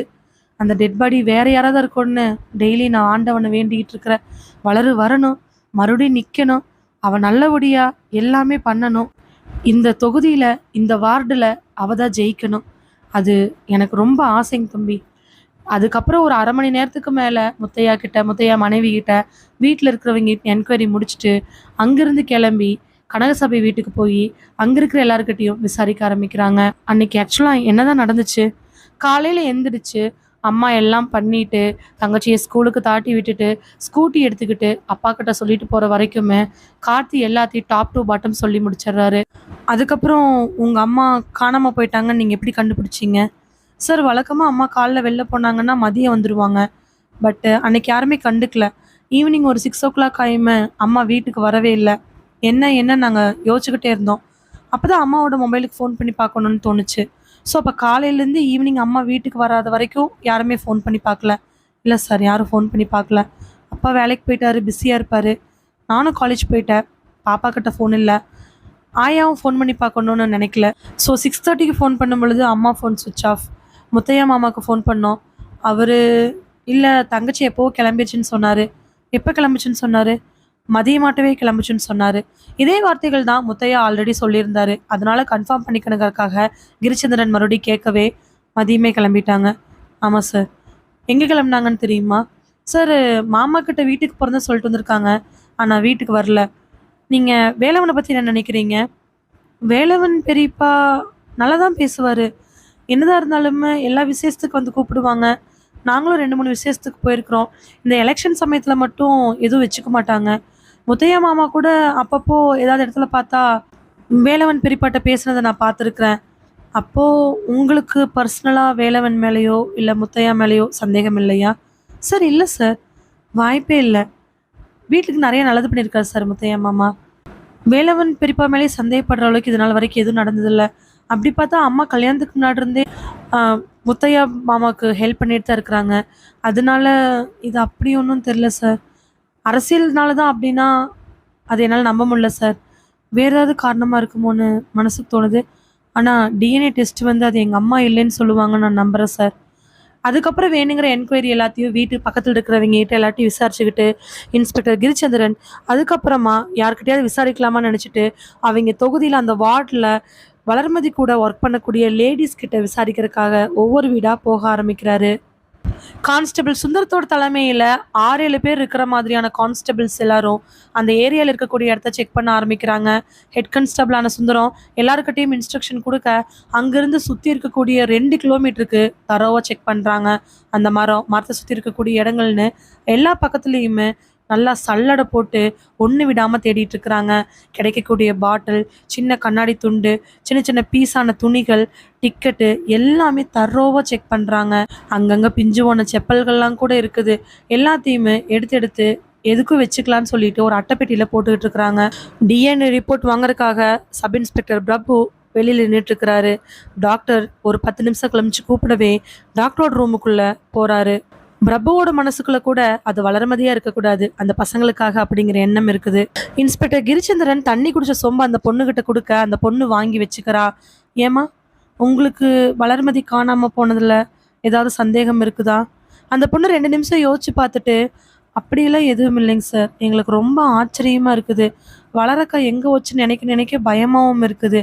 இல்லைம்மா, அவங்க ஃபேமிலியில் ஏதாவது ப்ராப்ளம், பசங்களில் ஏதாவது பிரச்சனை, வீட்டுக்காரு மாமியார் அப்படி ஏதாவது, இல்லை முத்தையா வேலன் இதில் ஏதாவது ப்ராப்ளம் இருக்கும். ஏதாவது ஒரு க்ளூ இருந்தால் கூட சொல்லுங்கள். சார், எனக்கு வேலவன் பற்றிலாம் தெரியாது. அவர் கொஞ்சம் பெரிய ஆள். அவர் பக்கமே நாங்கள் போக மாட்டோம். அவர் பண்ணியிருப்பாரானாலும் எனக்கு சந்தேகம் கிடையாது. ஆனால் முத்தையா அண்ணன் மேலே சந்தேகப்படுறதுக்கு ஒன்றுமே இல்லை.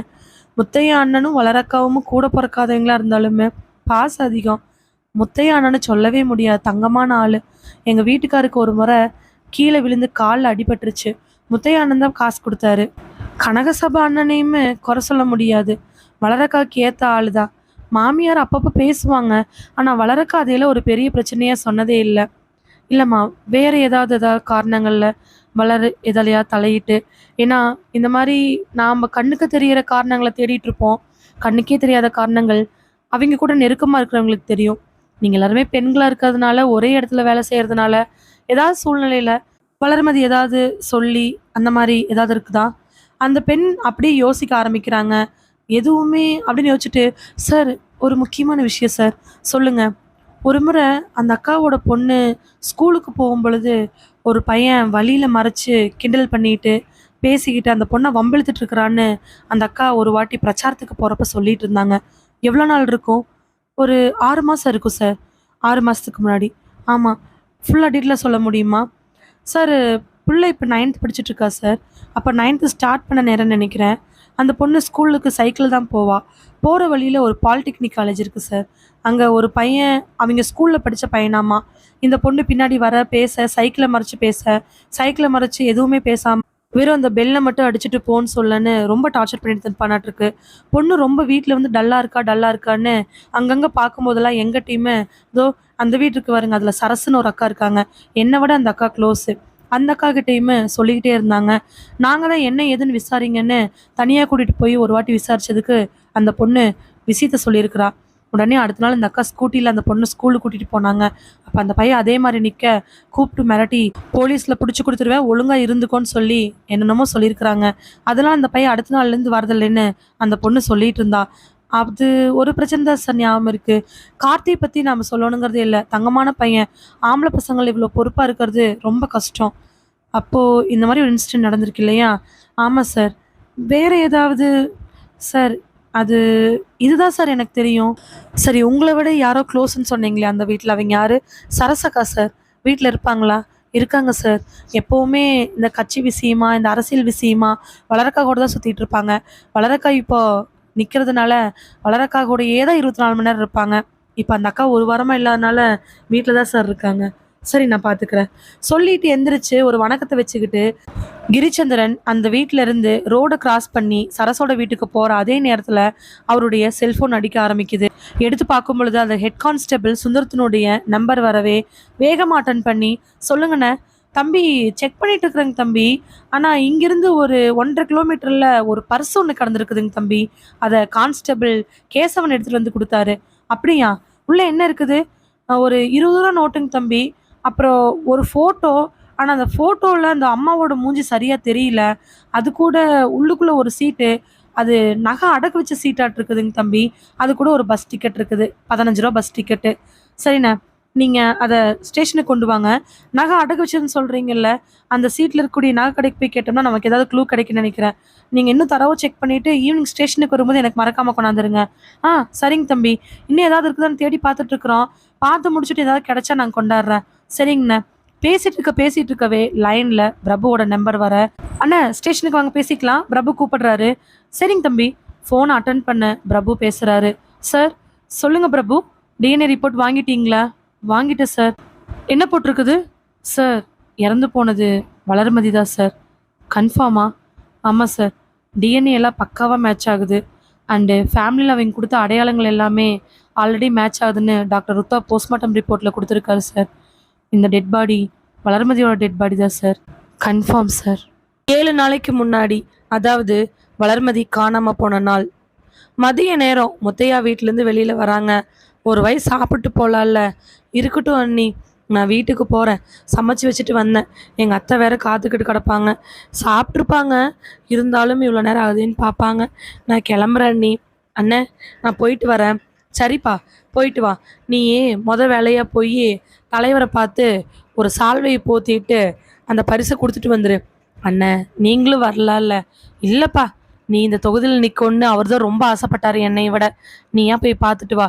அண்ணன் கூட வந்தா அண்ணன் சப்போர்ட்டான்னு கேட்பாங்க. உன்னால தனிச்சு நிற்க முடியும்னு நீ எப்படி தெரிஞ்சுக்க முடியும்? அதனால தான். திங்கக்கிழமை வேணா கூட மாப்பிள்ளையை கூட்டிகிட்டு போயிட்டு வந்துரு." "சரிண்ணே, நான் அவரை கூட்டிகிட்டு போயிட்டு தலைவரை பார்த்துட்டு வந்துடுறேன்." "நீ வந்தா நல்லா இருக்குன்னு நினச்சேன். பார்த்துக்கலாமாப்பா. ஜெயிச்சுக்கிட்டு ஒட்டுக்கா போய் தலைவரை பார்த்துக்குவோம். கவலைப்படாம போ."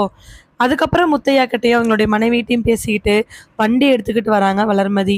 வளர்மதி அங்கிருந்து மேலே ஏறி ரோட்டு பக்கமா வந்து தான் வீட்டுக்கும் முத்தையா வீட்டுக்கும் இடையில இருக்கக்கூடிய 9 கிலோமீட்டர்ல 4 கிலோமீட்டர் ஆல்ரெடி கடந்து வந்துட்டாங்க. அப்போ கரெக்டாக வளர்மதியோட ஃபோன் அடிக்கவே ஸ்கூட்டி ஒரு ஓரமாக நிறுத்திட்டு ஃபோன் எடுத்து பார்க்குறாங்க. அன்னோன் நம்பர்லேருந்து கால் வருது. "ஹலோ, யாரு?" அக்கா, நான் தொகுதியிலேருந்து பேசுகிறேங்க்கா." "சொல்லுங்க, பேர்?" "அக்கா, என் பேர் ராஜுங்க்கா." "சொல்லுங்க." "அக்கா, அது கொஞ்சம் இந்த அம்மன் கோயில் வரைக்கும் வந்துட்டு போக முடியுங்களா?" "என்ன விஷயம்?" "எலெக்ஷன் விஷயமா பேனர் வச்சுக்கிட்டு இருந்தோம். அதில் தலைவரோட ஃபோட்டோ இருக்குது. எடுக்க சொல்லி ரொம்ப டார்ச்சர் பண்ணுறாங்க. நான் எடுக்க முடியாதுன்னு சொன்னேன். நீ எல்லாம் சொன்னால் கேட்க முடியாது. யார் சம்மந்தப்பட்டீங்களோ அவங்கள வர சொன்னாங்க. அண்ணனுக்கு ஃபோன் பண்ண அண்ணன் எடுக்கல. நீங்கள் தான் அந்த தொகுதியில் நிற்கிறீங்க அப்படிங்கிறதுனால கொஞ்சம் நீங்கள் வந்து பேசுங்கக்கா. தலைவரோட படம் இருக்குது. எப்படி எடுக்க முடியும்? இதோ நான் வரேன்." சொல்லிட்டு வண்டி அப்படியே யூட்டன் அடிச்சு கிளம்புறாங்க. கொஞ்சம் தூரம் போனதுக்கு அப்புறமா திடீர்னு முன்னாடி ஒரு பைக் வந்து நிற்கவே வளர்மதி அப்படியே ஸ்டக் ஆகி நிற்கிறாங்க. வந்த பைக்கு ஸ்பீடா வந்து வளர்மதியோட வண்டிக்கு குறுக்க நிற்க அவங்களுக்கு ஒரு நிமிஷம் பயமாயிடுது. "ஏங்க இப்படி வந்து வண்டி முன்னாடி நிக்க வச்சிருக்கீங்க?" "எல்லாம் காரணமாக தான். மேடம் எலெக்ஷனில் நிற்பீங்களாட்டு இருக்குது." "நீங்கள் யாரு?" சொல்லும் பொழுதே இன்னும் 2 பைக் வர அதுலேருந்து 4 பேர் வராங்க. மொத்தமாக 5 பேர் நின்றுட்டுருக்காங்க. வளர்மதியோட ஸ்கூட்டியை சுற்றி எல்லாரும் நின்றுக்கிறாங்க. "நீங்கள் யாருங்க?" நாங்கள் யாரோ இருக்கட்டும், இந்த எதுக்கு உங்களுக்கு தேவையில்லாத வேலை?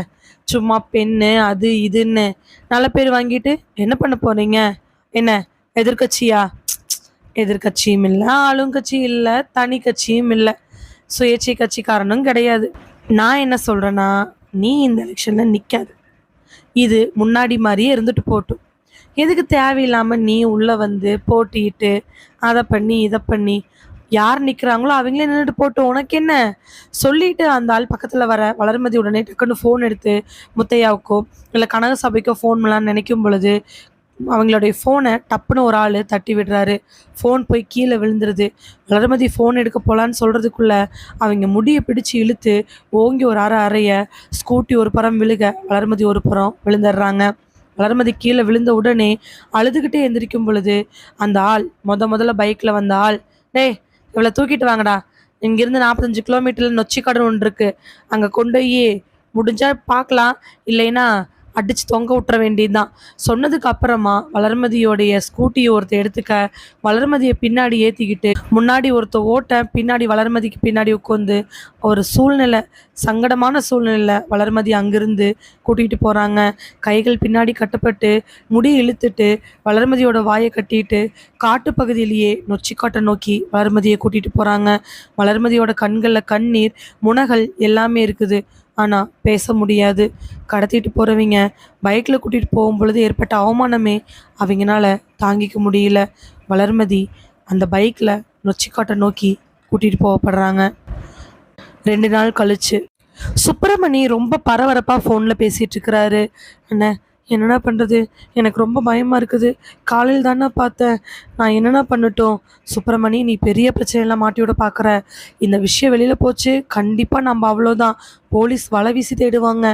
இன்னும் அந்த பொம்பளை என்ன ஒன்றுன்னு யாருக்கு தெரியாமல் இருக்குது, தெரிஞ்சிச்சுன்னா அவ்வளோதான். அண்ணன் நான் வேணும்னே பண்ணலண்ணே, இப்போ என்னென்ன பண்ணுறது? ஏப்பா கூலிக்கு வேலைக்கு வரீங்க, இப்படி பண்ணலாமா? நீங்கள் இப்படி பண்ணுறதுனால பெரிய இடம் மாட்டிச்சுன்னா என்ன பண்ணுறது? நீ ஒரு ஆள் மாட்டினீன்னா பெரிய இடம் வரைக்கும் போகுமல்ல. அண்ணா எனக்கு அவங்க யார் என்னன்னே தெரியாது, உங்கள் மூலமாக தான் அவங்கள தெரியும். அது இல்லாமல் எனக்கு உங்களுடைய தம்பி ஒருத்தர் இருக்கார் இல்லையா, அவர் மூலமாக தான் இந்த வேலையே கிடச்சிச்சு, நான் அதனால தானே போனேன். டேய் கவனமாக கேளு சுப்பிரமணி, ஒருவேளை நீ மாட்டிக்கிற சூழ்நிலை வந்து மாட்டிக்கிட்டாலுமே வாயை திறந்து என் வேறையோ இல்லை என் தம்பி வேறையோ சொல்லிடாத. அப்படி சொன்ன கூண்டோட கைலாஸ் தான் ஞாபகம் வச்சுக்கோ. ஆனால் இப்போ என்னென்ன பண்ணுறது, எனக்கு தலையே சுற்றுதுண்ணே. நான் ஒன்று சொல்லட்டுமா? சொல்லுண்ணே. வழக்கமாக ஏதாவது ஒரு தப்பு நடந்தாலோ ஏதாவது ஒரு கேஸ் நடந்தாலோ போலீஸ் ஒரு வாரத்துக்கு பரபரப்பாக தேடும். மீடியாவுக்கு போனாலே அது ஒரு 10 நாள் தான். அப்படி இல்லாமல் இருந்திருந்தா சின்ன பொடுசுகளை ரேப் பண்ணுறவனை ஏன் தப்பிச்சுக்கிட்டு இருக்கிறானுங்க, அவனெல்லாம் நடு ரோட்டில் வச்சு சுற்றுக்கோணும் இல்லையா? அதே மாதிரி தான் இந்த விஷயமே ஒரு 10 நாள் பரபரப்பாக போகும். யார் என்னன்னு தேடுவாங்க. அந்த சமயத்தில் நீ ஊரில் இருக்காத, வெளியூர் போயிரு. ஆனால் எனக்கு எங்கே போகிறதுனே என்னன்னே தெரியாதுண்ணே. சரி சுப்பிரமணி, நான் உனக்கு ஒரு அட்ரஸ் சொல்கிறேன், அங்கே போய் ஒரு 10 நாளோ 15 நாளோ இருந்துட்டு அப்புறமா பிரச்சனை எல்லாம் தீர்ந்ததுக்கு அப்புறமா வா. வேணும்னா என்ன நடக்குது ஏது நடக்குதுன்னு எனக்கு ஃபோன் பண்ணி கேட்டுட்டு வா. அண்ணன் பொண்டாட்டி பிள்ளைங்க கவலைப்படாத, நீ வர வரைக்கும் வீட்டு செலவுக்கு தங்கச்சி கையில் நான் பணத்தை கொடுக்குறேன். நீ மாட்டினா நாம் எல்லோரும் கூண்டோடு போகணும், அதனால நீ முதல்ல கிளம்பு. அதுக்கப்புறமா அந்த ஆள்கிட்ட சுப்பிரமணி கொஞ்ச நேரம் பேசிட்டு பரபரப்பாக வீட்டுக்குள்ளே வராரு. குழந்தைக்கு பால் பாட்டல் பாலை வச்சு உட்காந்து கொடுத்துக்கிட்டு இருக்கிறாங்க சுப்பிரமணியனுடைய மனைவி. உள்ளே வந்த சுப்பிரமணி ஒரு கட்டப்பையை எடுத்து பரபரப்பாக 4 துணி ப்ரஷ்ஷு அது இதுன்னு என்னென்ன வேணுமோ எல்லாத்தையும் அதுக்குள்ளே எடுத்து போட பதறிப்போன மனைவி, என்னையா பண்ணிகிட்ருக்குற? நான் ஒரு 10 நாள் வெளியூர் போயிட்டு வந்துடுறேன். என்னையா சொல்கிறேன்? 10 நாள் நானும் பிள்ளை எப்படி தனியாக இருப்போம்? பிஞ்சு குழந்த, 9 மாத குழந்தை தான். ஏய் துணைக்கு ஆள்லாம் இருப்பாங்க, பக்கத்து வீட்டில் இருக்கிறவங்கள கூப்பிட்டுக்கோ, எனக்கு ஒரு வேலை வந்திருக்குது. என்ன வேலையை செய்கிறேன்னு கேட்டாலும் சரியாக சொல்ல மாட்டேங்கிற. அப்படின்னாலும் 2 நாள் தான் விட்டுட்டு போயிருக்கிற, இப்போ 10 நாள் விட்டுட்டு போகிறேன்னு சொல்கிற. நான் தனியாக என்ன பண்ணட்டும்? ஏன் நீ தனியாக இருந்துக்க மாட்டியா? இருந்ததே இல்லையா நீ? தனியாக இருக்கிறத விட வீட்டு செலவுக்கு 10 பைசா கூட இல்லை. பாரு பிள்ளையோட பாலும் தீந்து வச்சு, பால்காரு காசு கேட்குறாரியா, அரிசி மூட்டை கூட இல்லை, வயிறு எந்நேர காய போடுறது. இங்கே பாரு, இன்னைக்கு நம்ம அண்ணா வருவார், காசு கொடுப்பாரு, வாங்கி 10 நாள் ஓட்டு, நான் வந்து பார்த்துக்கிறேன். என்னையா பணம் வந்துரு, பணம் வந்து உனக்கு போதுமல்ல, வேலையை பாரு சொல்லிட்டு வேக வேகமா தன்னோட பொருட்களை எடுத்துக்கிட்டு அங்கிருந்து கிளம்புறான் சுப்பிரமணி. மனைவியோட கண்கள்ல கண்ணீரோட நின்றுட்டு இருக்கிறாங்க. வீட்டுல இவ்வளோ கஷ்டம், கை குழந்தையோட வச்சுட்டு நிக்கிறோம். ஆனா இந்த ஆள் இப்படி போறானே, எங்க போறான்னு சொல்ல மாட்டேங்கிறேங்கிற வேதனையில அவர் போற வழியே பார்த்துட்டு நிக்கிறாங்க சுப்பிரமணியத்தோட மனைவி. இன்னைக்கு, அதாவது வளர்மதி காணாம போய் இன்னையோட 7 நாள் முழுசா முடிஞ்சு 8வது நாள் காலையில ஒரு 11 மணி வாக்குல டிவிஎஸ் எக்ஸல்ல வந்து நிக்கிறாரு கான்ஸ்டபிள் சுந்தரம். வந்து இறங்குனவர் தான் பாக்கெட்ல இருக்கக்கூடிய கர்ச்சீஃபை எடுத்து தலையெல்லாம் தொடச்சிட்டு மறுபடியும் கர்ச்சீஃபை உதறி பாக்கெட்டுக்குள்ளே வச்சுக்கிட்டு ஸ்டேஷனுக்குள்ளே போகிறாரு. உள்ளே போகும் பொழுதே அங்கே ரைட்ருமு ஒரு லேடி கான்ஸ்டபிளுமு இன்னொரு கான்ஸ்டபிள் தான் இருந்தாங்க. குற்றவாளிகள் 2-3 பேர் வெளியில் உட்காந்துருக்க, கேஸ் கொடுக்குறேன்னு ஒருத்திங்க வந்து உட்காந்துருக்க. அவர் உள்ளே போய் ஒரு சேரில் உட்காந்து வாட்டர் பாட்டில் எடுத்து தண்ணி நல்லா குடிச்சிட்டு ஒரு பெருமூச்சு விட்டதுக்கப்புறம், அப்பா கணேசு, வெயில் போட்டு படுத்தி எடுக்குது.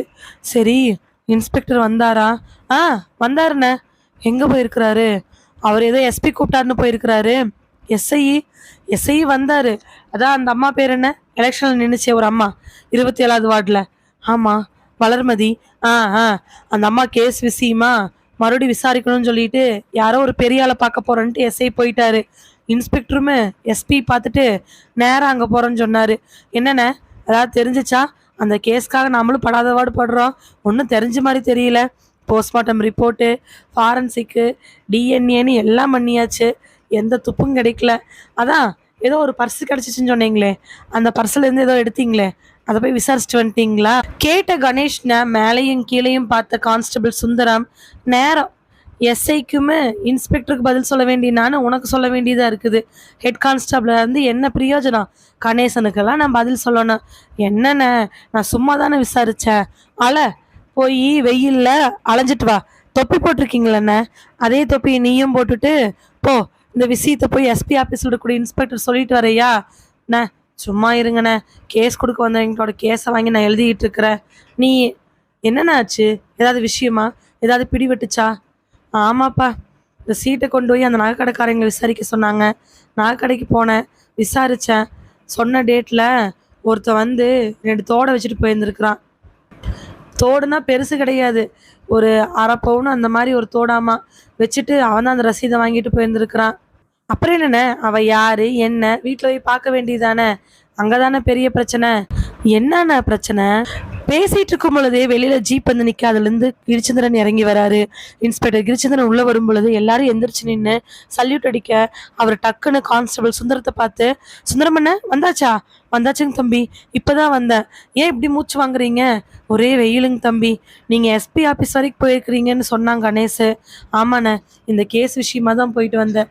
எஸ்பி கேள்வி மேலே கேள்வி கேட்குறாரு. கொலை நடந்து இவ்வளோ நாள் ஆச்சு, இன்னும் கண்டுபிடிக்கலையா அப்படின்னு. கொலை நடந்த டேட்டை வச்சு பார்க்குறாரே தவிர நமக்கு எப்போ விஷயம் வந்துச்சுன்னு அவர் நினைக்க மாட்டேங்கிறாரு. சரிண்ணே, அந்த நாற்கடைக்கு போனீங்களே, என்ன சொன்னாங்க? தம்பி, சொன்ன தேதியில் ஒருத்தர் கொண்டாந்து ஒரு அரை பவுண்டில் தோடு வச்சுருக்கான் தம்பி. அப்புறம் அட்ரஸ் இருந்துச்சு, அதில் இருந்துச்சு தம்பி. இடத்துக்கு போய் பார்த்தீங்களா? போனேன் தம்பி. என்ன நடந்துச்சு? கான்ஸ்டபிள் சுந்தரம் அந்த வீட்டுக்கு முன்னாடி போய் நிற்க, ஓட்டு வீடு, சின்ன வீடு தான். அந்த வீட்டோட கதவு சாத்தப்பட்டிருக்குது. போனவர் கையில் இருக்கக்கூடிய லத்தியை வச்சு கதவை 2 வாட்டி தட்டுறாரு. ஏமா ஏமா, யாராவது இருக்கீங்களா? யாராவது இருந்தால் கொஞ்சம் கதவை திறங்களேன். கதவை திறக்கும் பொழுது ஒரு அம்மா, அங்கங்கே கிழிஞ்ச சேலை, ஜாக்கெட்டு, தலை கொண்டை போட்டுக்கிட்டு பார்க்கறக்கே ரொம்ப அப்பாவியாக கதவை திறக்கிறாங்க. கூட கிட்டத்தட்ட ஒரு 5லேருந்து 6 வயசு இருக்கக்கூடிய பையன், கிழிஞ்ச சட்டை, கீழே கிழிஞ்ச டவுசரோட அந்த அம்மா பின்னாடி ஒட்டிட்டு நிற்க, கான்ஸ்டபிளை பார்த்த உடனே அந்த அம்மாவுக்கு பரபரப்பாயிருது. ஐயா என்ன வேணுங்க? நீ யாரும்மா? உன் பேர் என்ன? என் பேர் லட்சுமிங்க ஐயா. இது ஏன் மயந்தாங்க? வீட்டில் வேற யாரும் இல்லையா? இல்லைங்க ஐயா, நாங்கள் மட்டும்தான் இருக்கிறோம். காளிதாஸ் அப்படிங்கிறது யாரு? காளிதாஸ் அப்படிங்கிறது எங்கள் வீட்டுக்காரர் தாங்க. இருக்கா அப்படியா? இல்லை எங்கே போனாரு? ஐயா அவர் இல்லைங்க. எங்கே போயிருக்காரு காளிதாஸ்? ஐயா அவர் இல்லவே இல்லைங்க. என்னம்மா சொல்கிற? அவர் இறந்து போய் 3 வருஷம் ஆச்சுங்களே. 3 வருஷம் ஆச்சா? ஏமா, காளிதாஸுங்கிற பேரில் ஒரு தோடை கொண்டாந்து அடகு கடையில் வச்சு இந்த வீட்டு அட்ரஸ் கொடுத்துருக்குறாங்கம்மா. எப்படிம்மா 3 வருஷம் ஆயிருக்க முடியும்? அக்கம் பக்கத்தில் வேணாலும் விசாரிச்சு பாருங்க ஐயா. ஒரு நிமிஷம் இருங்க ஐயா சொல்லிட்டு அந்த பொண்ணு நல்லாவே கதவை திறக்க, ஒரு ஃபோட்டோவில் மாலை போட்டு கருப்பா சுருட்ட முடியோட ஒரு ஆள் இருக்கிறாரு. இவர் தாங்க ஐயா எங்கள் வீட்டுக்காரரு. இறந்து 3 வருஷம் ஆச்சு. நுரையீரலில் பாதிக்கப்பட்டு இறந்துட்டாருங்க ஐயா. அவர் இப்போ உசுரோடையே இல்லைங்களே. அதுக்கப்புறம் அவருக்கு என்ன பேசுறனே தெரில. வீட்டுக்குள்ள ஒரு வாட்டி பார்த்துக்கலாமா? பார்த்துக்குங்க ஐயா, தாராளமாக பார்த்துக்குங்க. சொல்லிட்டு அந்த அம்மா ஓரமாக நிற்க, அந்த பையன் அம்மாவோட சேலை பிடிச்சிட்டு நிற்க, சுற்றி முற்றியும் பார்க்குறாரு. அங்கே 2 பேர்த்துக்கான வாழ்வாதாரங்கள் தான் நல்லா தெரியுது. ஒரு ஆண் இருக்கிற மாதிரியோ இல்லை வந்துட்டு போகிற மாதிரியோ எந்த விதமான அடையாளங்களும் கிடையாது. சுற்றி முற்றியும் பார்த்தவர் வெளியில் வந்து, பையன் என்னம்மா படிக்கிறான்? 1ஆம் வகுப்புங்க. இங்கே இருக்கக்கூடிய ஸ்கூலுக்கு தான் போயிட்டுருக்குறான். சரி, சாப்பிட்டீங்களா? சாப்பிட்டேங்க ஐயா. சொல்லிட்டு பையனை கூப்பிட்டு பாக்கெட்லேருந்து 200 நோட் எடுத்து கையில் கொடுக்க, ஐயா அதெல்லாம் வேண்டாங்க ஐயா, வச்சுக்கோங்கம்மா, என் பிள்ளையா இருந்தால் கொடுக்க மாட்டேனா. சொல்லிட்டு அந்த பணத்தை கொடுத்துட்டு டிவிஎஸ் 6ல் எடுத்துக்கிட்டு ஒரு தூரம் வந்ததுக்கு அப்புறமா திரும்பி பார்க்க, அவங்க 2 பேரும் மூஞ்சியில் எந்த பரபரப்பும் இல்லாமல் அவரையே பார்த்துட்டு நிற்கிறாங்க. அந்த இருக்கிற இடத்துல சந்தேகப்படுறக்க மாதிரி ஒன்றுமே இல்லையே நினச்சிக்கிட்டு வண்டி எடுத்துக்கிட்டு அங்கிருந்து கிளம்பிடுறாரு. என்னென்ன சொல்கிறீங்க? ஆமாங்க தம்பி. அது எப்படின்னு? பொய்யான பேர், பொய்யான அட்ரஸ் கொடுத்து நகையை வைக்க முடியும்? லோக்கல் தான் தம்பி அடகு கடை. அவனுங்கெல்லாம் நகை கிடைச்சா சரின்னு வச்சுக்கிட்டான்லாம் என்னன்னு தெரியல. ஆனால் காளிதாஸுங்கிற ஒரு ஆள் இப்போதைக்கு உயிரிழோ இல்லையாட்டு இருக்குது. அந்த பொண்ணு அப்படி தான் சொல்லிச்சு. சரின்னு நீங்கள் சுற்றி இருக்கக்கூடிய இடத்துல கேட்டேங்க தம்பி. வண்டி எடுத்துக்கிட்டு நேராக அந்த முக்கோட்டில் இருக்கிற கடைக்கு வந்தேன். பக்கத்தில் ஒரு 10 வீடு பக்கமாக இருந்துச்சு. எல்லாருக்கிட்டையும் விசாரிச்சுங்க தம்பி. காளிதாஸுங்கிறவர் 3 வருஷத்துக்கு முன்னாடி நுரையீரல் பாதிப்புனால இறந்து போயிட்டாராமா. அவருக்கு பஞ்சு குடோனில் வேலை செஞ்சு பழக்கமாமா. மூச்சு வாங்கி இறந்துட்டாரு அப்படின்னு சொன்னாங்க. ஒருத்தர் விடாமல் அப்படி தான் சொன்னாங்க. எல்லாருமே அப்படி சொல்கிறதுக்கு வாய்ப்பு இல்லை. மளிகை கடை, அங்கேருந்து டெய்லர் கடை, 2 3 பொம்பளைங்க எல்லார்ட்டையும் கேட்டுங்க தம்பி. அப்போது அந்த நகைக்கடை சீட்டில் இருந்த பேர், அட்ரஸ் எல்லாம் பொய். ஆமாங்க தம்பி. அப்போது யார் பொய் சொல்லி நகைக்கடையில் கொண்டு போய் நகையை வச்சுருப்பாங்க?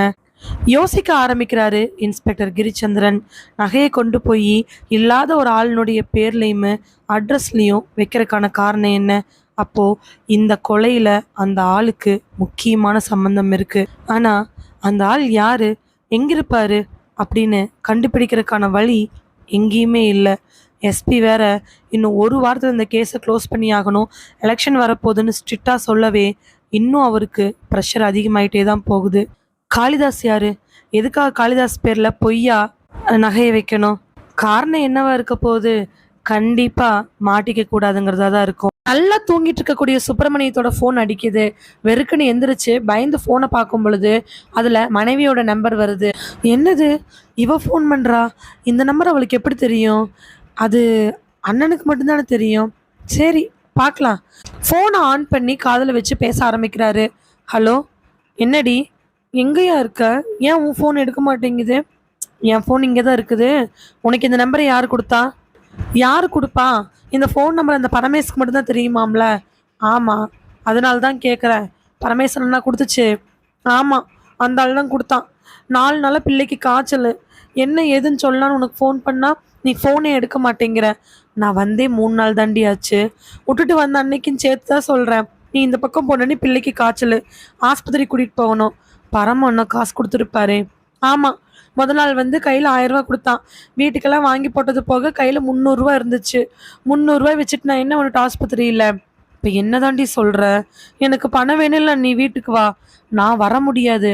நான் வர முடியாத இடத்துல இருக்கேன். எங்கே இருக்க? எங்கேயோ இருக்கேன். இப்போ உனக்கு என்ன? காசை கொடுக்க சொல்லணும், அவ்வளோதானே? ஆமாம், எனக்கு காசை கொடுத்தே ஆகணும். பிள்ளை காய்ச்சலில் கிடக்குது, ஆஸ்பத்திரி கூட்டிகிட்டு போகணும். அங்கே போய் நான் குளுக்கோஸ் போட சொல்லுவாங்கன்னு பக்கத்து வீட்டு அக்காலாம் சொல்கிறாங்க. எனக்கு பயமாக இருக்குதுயா. நீ கிளம்பி வரல? இங்கே பாருடி, என்னால் இப்போதைக்கு கிளம்பி வர முடியாது. நான் உனக்கு பரமேஸ்வரனுக்கு ஃபோன் பண்ணி காசை கொடுத்துட்டு சொல்கிறேன். நீ காசை வாங்கிட்டு ஆஸ்பத்திரிக்கு போ. நான் இன்னொரு 10 நாள் கழிச்சு வந்துடுவேன். சொல்லிட்டு டக்குன்னு ஃபோனை வச்சிட்றான். ஃபோனை வச்ச உடனே பரமேஸ் ஏன் இப்படி பண்ணுறான்? 2 நாளைக்கு ஒருக்கா போய் 1000 ரூபா கொடுக்க சொன்னமே, எதுக்கு நம்பரை கொடுத்தான்? சரி கேட்போம். பரமேஸ்க்கு ஃபோனை போட. என்னடா, என்ன பண்ணிட்டு இருக்கிற? சும்மா ரூமில் தானே இருக்க, வெளியில் வந்துடாதடா. வந்தனா மாட்டிக்குவேன். எங்கேயும் வரலண்ணே. ஏண்ணே, நான் வந்தனே காசு கொடுத்ததா கையில்? யாருக்கு? என் சம்சாரத்துக்கு தான். ஆமாம், 1000 ரூபா கொடுத்துட்டு வந்தனே. அண்ணே, செலவு நிறையா இருக்குண்ணே. பயலுக்கு வேற காய்ச்சலாமா. 1000 ரூபா கேட்குறா. கொஞ்சம் கூட போய். டேய், 4 நாளைக்கு ஒருக்கா 1000 ரூபா கொடுக்க முடியுமா? நீயும் ஊரில் இல்லை, உன்றது திருப்பி வாங்க முடியுமா என்ன? என்னண்ணே, உனக்கா நான் எவ்வளோ பண்ணியிருக்கேன், யாருக்காக பண்ணுறேன்னு தெரியாமல் அவ்வளோ பெரிய கொலையை நான் பண்ணியிருக்கேன். நீ இதை கூட ஹெல்ப் பண்ண மாட்டியா? அந்த பொம்பளையோட கையை பிடிச்சி முறுக்கி தலையில் அடித்தது நான் தான். போலீஸ்க்கு தெரிஞ்சிச்சு, அவ்வளோதான். அதான் பர்ஸை விட்டு வந்திருக்கே, அப்புறம் என்ன? பர்ஸை விட்டுட்டு தான் வந்தேன், நான் இல்லைன்னு சொல்லல. அதையே என்ன திரும்ப திரும்ப சொல்லிட்டு இருக்கிற? பணம் வேணுண்ணே, கொண்டே கொடுத்துட்டு வாண்ணே. கொடுக்குறேன். உன் சம்சாரம் ஃபோன் பண்ணிச்சா? ஆமாம், நீ தான் நம்பர் கொடுத்தேன்னு சொன்னான். ஆமாப்பா, நாள் பணத்தை கொடுக்க போகிறப்பவே ஒரே அழுக. பத்தாவது குறை கையில் இருக்கிற குழந்தை வேற நைன்னு அழுதுகிட்டே இருந்துச்சா. அண்ணே, நான் அவர்கிட்ட பேச மாட்டேன், ஏதாவது தேவைப்பட்டா பேசுவேன். பிள்ளைக்கு இப்போவே லைட்டாக காசு அடிக்கிற மாதிரி இருக்குது, ஏதாவது சொல்லணுன்னா வேணும் கொடுங்கண்ணேன்னு கெஞ்சிச்சு. அதனால தான் ஒரு பேப்பரில் எழுதி கொடுத்துட்டு வந்தேன். ஏதாவது தேவைன்னா மட்டும் பண்ணுமா, அவன் முக்கியமான வேலைக்கு போயிருக்கிறான்னு சொல்லிட்டு வந்தேன். சரிண்ணே, நீ தான் சொன்ன இந்த நம்பரில் நான் மட்டும் உனக்கு ஃபோன் பண்ணுறேன்னு. நீ ஏன் இப்போ அவளுக்கு நம்பர் கொடுத்துருக்குற? உன் சம்சாரம் தானேப்பா, என்ன ஆயிர போகிறது, அது விவரம் தெரியாத புள்ள. சரிண்ணே, அதெல்லாம் நான் வந்து பேசிக்கிறேன். ஒரு 10 நாள் 3 நாளைக்கு ஒருக்காவது காசு கொடுண்ணே, பாவம். நான் அதுக்கப்புறம் ஒரு ஏதாவது வந்துச்சுன்னா உனக்கு முடிச்சு கொடுத்துட்டு பணத்தை வேணால் குறைச்சிக்கிறேன். ஏதாவது முடிச்சு கொடுக்க வேண்டிய சூழ்நிலை வந்துச்சுன்னா உனக்கு கூப்பிடுறேன். நான் போய் உன் சம்சாரத்தை பார்த்து பணத்தை கொடுத்துட்டு வந்துடுறேன், என்ன சரியா? சரிண்ணே. சாயங்காலம் ஒரு 4 மணி இருக்கும். காலையிலேயே சுப்பிரமணி ஃபோன் பண்ணி சொல்ல, சாயங்காலம் வரைக்கும் சுப்பிரமணியத்தோட வீட்டுக்கு போகாத பரமேஷுக்கு அப்போதான் டக்குன்னு ஞாபகம் வந்து தான் வண்டி எடுத்துக்கிட்டு சுப்பிரமணியத்தோட வீட்டுக்கு போகிறாரு பரமேஷ். முன்னாடி போய் வண்டி நிறுத்த வீடு உள்ளே சாத்தி இருக்குது. இவனுக்கு காசு கொடுத்து இவனால் நாம மாட்டிக்கொன்னு ஊரை விட்டு ஓட சொன்னால் இவன் நம்ம காசை பிடுங்குறான். புலம்பிக்கிட்டே பைக்லேருந்து இறங்கி தான் பாக்கெட்டுக்குள்ளே கையை விட்டு 1000 ரூபாய் பணத்தை எடுத்துக்கிட்டே அதை எண்ணி பார்த்துக்கிட்டு வீட்டுக்கு முன்னாடி போய் நின்று கதவை தட்ட ஆரம்பிக்கிறாரு பரமேஷ். ரூமில் இருக்கக்கூடிய சுப்பிரமணியத்துக்கு பணம் போயிருக்காதான்னு ஒரு சந்தேகம். மனைவிக்கு ஃபோன் பண்ணி கேட்கறதுக்கு பயம். ஏன்னா ஏற்கனவே பரமேஷ் ஃபோன் தேவையில்லாமல் ஆட்டி பண்ணாத, அது மூலமாக கூட மாட்டிக்கலான்னு சொல்லியிருக்கிறான். அதனால பரமேஷ்கே மறுபடியும் ஃபோன் பண்ணி பார்க்கலாமா வேண்டாமான்னு யோசிச்சுட்டு இருக்கிற அதே நேரத்தில் மனசுக்குள்ள இன்னொரு கேள்வி. பரமேஸ்வரனை நம்ம சந்தேகப்பட நினச்சிக்குமோ? சும்மா ஃபோன் பண்ணி பணத்தை கொடுத்தியான்னு கேட்டால் அண்ணனுக்கு கோவம் வந்துருமோ என்னங்கிற கலக்கம் இருந்துச்சு. இருந்தாலும் பரவாயில்ல, ஒரு வாட்டி ஃபோன் பண்ணி எவ்வளோ பணம் கொடுத்தினாவது கேட்டு பார்க்கலான்னு சொல்லிட்டு ஃபோனை எடுத்து ஆன் பண்ணுறான் சுப்பிரமணி. வீட்டு கதவை தட்ட ஆரம்பிக்கிறான் பரமேஷ். ஏம்மா பரமேஷ் வந்திருக்கேன், கதவை தரமா. ஏம்மா கதவை தரமா. கதவை 2-3 வாட்டி தட்ட, அதுக்கப்புறமா உள்ளே இருந்து ஒரு காலடி சத்தம் கேட்குது. குழந்தையோட அழுகல் சத்தம் கூட கேட்குது. அடடா, குழந்தை தூங்கிட்டு இருந்திருக்குமோ என்னமோ. நாம் தட்டில் எந்திரிச்சுக்கிட்டாட்டுக்கு நினச்சிக்கிட்டு அங்கேயும் இங்கேயும் சுற்றியும் முத்தியும் பார்த்துட்டு கதவை திறக்கிறதுக்காக காத்துக்கிட்டு இருக்கிறான் பரமேஷ். கரெக்டாக பரமேஷ்க்கு ஃபோன் பண்ணி காதில் வச்ச உடனே சுப்பிரமணி இருக்கக்கூடிய ரூம் கதவு தட்டப்படுது. சுப்பிரமணியோட ரூம் கதவு தட்டப்பட ஃபோனை கட் பண்ணிட்டு ஃபோனை ஒரு ஓரமாக வச்சுட்டு முன்னாடி நடந்து வரான். யாரா இருக்கும்? யார் தட்டுவாங்க? ஒருவேளை டீ கொண்டாந்து கொடுக்குற பையனா இருக்குமோ? துணி அயன் பண்ண போட்டிருந்தோமே அவனா இருக்குமோ? இல்லை பரமேஸ்வரனுக்கு ஃப்ரெண்டு ரூமில் தான் நம்ம தங்கியிருக்கிறோம், ஒருவேளை பரமேஸ்வரனோட ஃப்ரெண்டை பார்க்கறக்காக இருக்குமோ? சரி, யாருன்னு போய் கதவை திறப்போன்னு சொல்லிட்டு கதவை திறக்கிறதுக்காக போகிறான் சுப்பிரமணி. தட்டுன்னு கொஞ்ச நேரத்தில் காலடி சத்தம் கேட்கவே கொஞ்சம் காலம் கழிச்சு கதவை திறக்கிற சத்தம் கேட்குது. கதவை திறந்த உடனே முன்னாடி அதே அம்மா குழந்தையோட வந்து நிற்கிது. ஏம்மா பணம் கேட்டியாம்ல? ஆமாண்ணே. இந்தா வாசப்படியில் நின்றுட்டு கொடுக்காதீங்கண்ணே. சரி, இந்தா உள்ளே வரேன் நான் சொல்லிட்டு கால் எடுத்து உள்ளே வச்சு போகிறான் பரமேஷ். கதவை தட்டுற சத்தம் கேட்ட உடனே மெல்ல வந்து சுப்பிரமணி கதவை திறக்கிறான். திறந்து பார்த்து வெளியில் 3 போலீஸ்காரங்க நின்றுட்டு இருக்கிறாங்க. சுப்பிரமணி அதை பார்த்த உடனே நடுங்கி போயிடுறான். ஒரு எஸ்ஐ, 2 கான்ஸ்டபிள், ஓடுறதுக்கு வழியே இல்லை.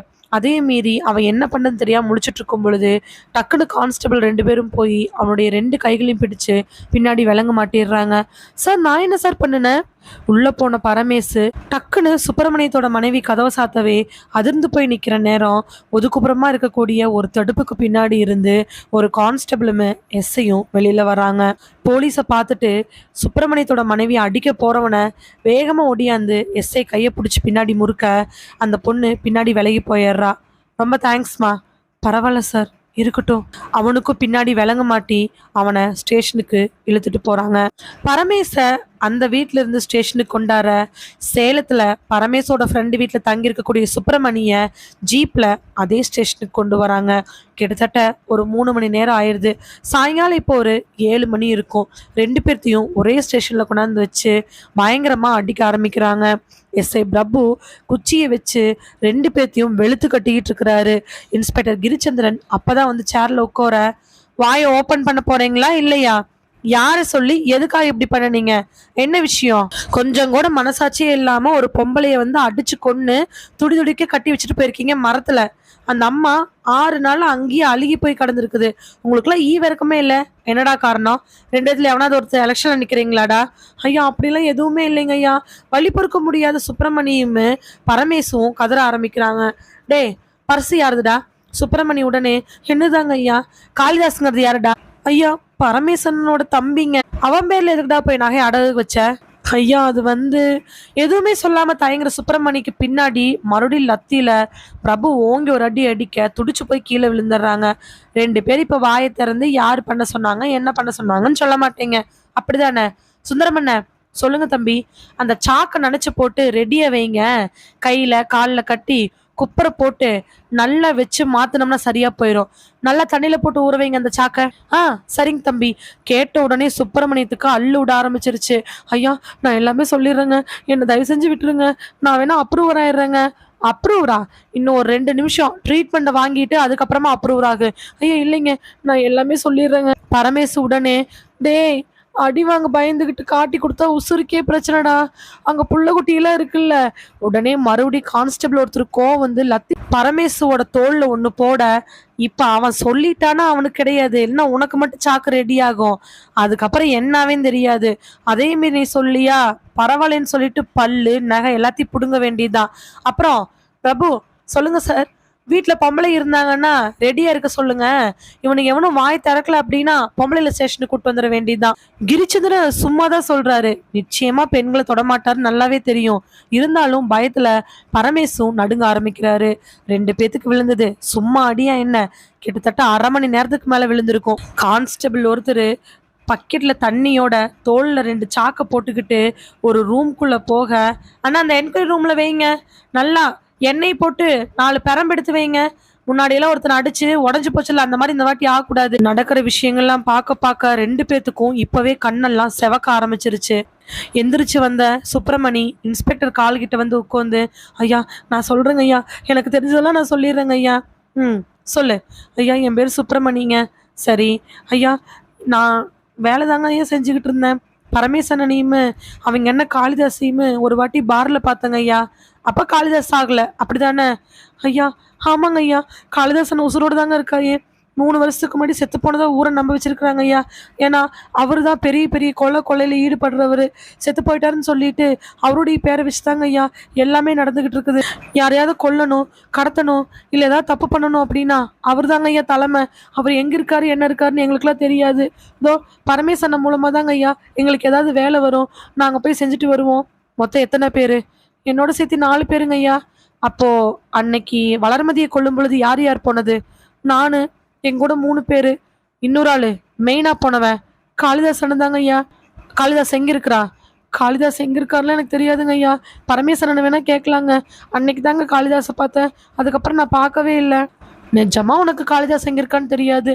சத்தியமாங்க ஐயா, என் பயம் மேல சத்தியமா சொல்றேன், காளிதாஸ் எங்க இருக்காருன்னு தெரியாது.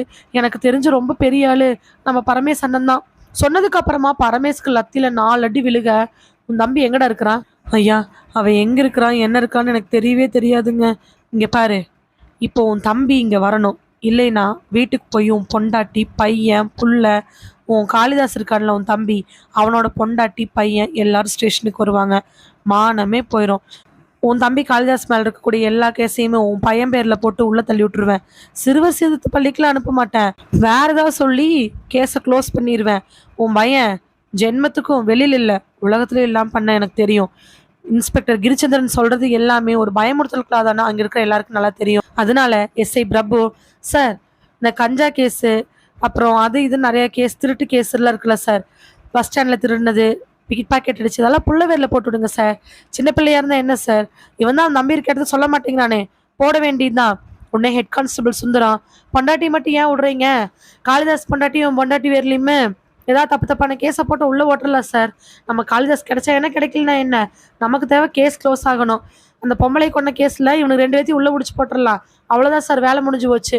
இன்ஸ்பெக்டர் கிரிச்சந்திரன் எந்திரிச்சு, சரிதான் அண்ணா நீங்க சொல்றது, எப்படி கொலை பண்ண ஒரு ஆள் கிடைச்சிருக்கிறான், இவனை வச்சு மிச்சம் 4 பேர்த்த பிடிச்சிடலாம்.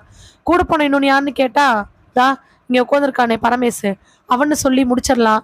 முடிஞ்சிச்சுன்னா ஓடுனா ஒடியாதான்னு சொல்லி என்கவுண்டர்ல போட்டுடலாம். இவனுங்க பண்ணதுக்கு காளிதாஸ் கிடைக்கல, அதனால காளிதாஸோட பொண்டாட்டி, அப்புறம் இவன் பொண்டாட்டி, அம்பாயி, என் புள்ள எல்லாத்தையும் பிடிச்சிட்டு வந்துடலாம். தோ சுப்பிரமணியத்தோட மனைவி இருக்காங்கல்ல, அவங்களையும் பார்த்துக்கலாம். என்ன சொல்றீங்க? டக்குன்னு எந்திரிச்சு வந்த பரமேசு கிரிச்சந்திரன் காலில் விழுகவே கிரிச்சந்திரன் டக்குன்னு அவன் மேலே தூக்குறாங்க. ஐயா, பையனையெல்லாம் அப்படி பண்ணிடாதீங்க. புள்ள பையன்லாம் ரொம்ப சின்ன ஆளு. நான் சொல்றேங்க ஐயா, என் தம்பி எங்க இருக்கா அப்படின்னு. நீ ஒன்றும் சொல்ல வேண்டாம், நான் சொல்ற மாதிரி செய்யி, உன் தம்பி ஆட்டோமேட்டிக்கா வருவான். அதுக்கப்புறம் பிரபு கிட்ட கூப்பிட்டு அந்த பிளானை சொன்னதுக்கு அப்புறம் அதை எக்ஸிக்யூட் பண்றதுக்காக பைக்ல போறாங்க. இன்ஸ்பெக்டர் கிரிச்சந்திரன் பின்னாடி ஜீப்ல வர அதே நேரத்துல எஸ்பிட்டு இருந்து கால் வருது. போன் எடுத்த Girichandran, sir good evening sir. Good evening. விஷயம் கேள்விப்பட்ட உண்மையா? ஆமா சார், நான் தான் எஸ்ஐ விட்டு உங்களுக்கு இன்ஃபார்ம் பண்ண சொன்னேன். ஆளை பிடிச்சாச்சு சார். ஆனா 4 பேர்த்துல ஒருத்தன் தான் சிக்கியிருக்கிறான். இன்னும் 3 பேர்த்த நம்ம போய் பிடிக்கணும். எந்த விதமான அலர்ட்டும் யாருக்கும் கொடுக்கக்கூடாது சார், ஏன்னா அவங்க எஸ்கேப் ஆயிடுவாங்க. இந்த குரூப்புக்கு மெயினான ஆளை பிடிச்சாச்சு சார். அவனும் ஒரு ஏவி விட்ட ஆள் தானாட்டு இருக்குது. இந்த கொலையை பண்ண சொன்னது யாருன்னு நமக்கு இன்னும் தெரியல. அதுக்கு அந்த காளிதாஸ் கிடைக்கணும் சார். Very good. எங்கிருந்தான் அவன்? சேலத்துல சார். ஆக்சுவலி யாரோ ஒருத்தர் மூலம் ஏவி விட்டு காளிதாஸ் இந்த 4 பேர்த்தோட இந்த கொலையை பண்ணியிருக்கிறாரு சார். அந்த ஆள் யாருங்கிறது காளிதாஸ் கிடைச்சாதான் தெரியும். எங்களுக்கு கீழே கிடந்த பர்ஸ்ல ஒரு நாக்கடை சீட்டு கிடைச்சிச்சு சார். அதை போய் கேட்டதுக்கு காளிதாஸ்ன்னு சொன்னாங்க. அவங்க வீட்டில் போய் விசாரிச்சதுக்கு அந்த ஆள் இறந்துட்டாங்கன்னு சொன்னாங்க. ஆனா அந்த பர்ஸ்ல ஒரு போட்டோ இருந்துச்சு. அந்த போட்டோ பாதிவாசி அழிஞ்சு போயிருந்துச்சு. அதுக்கப்புறம் நாங்க படம் வரைகிறவர் கூப்பிட்டு அந்த படத்தை ஓரளவுக்கு வரைய சொன்னோம். அவரும் 95% ஓரளவுக்கு வரைஞ்சு கொடுத்தாரு. காளிதாஸ் வீட்டு பக்கத்துல இருக்கிறவங்கள காளிதாஸ் வீட்லன்னு போய் மாத்தி மாத்தி எல்லாம் கேட்டுட்டு இருந்தோம்.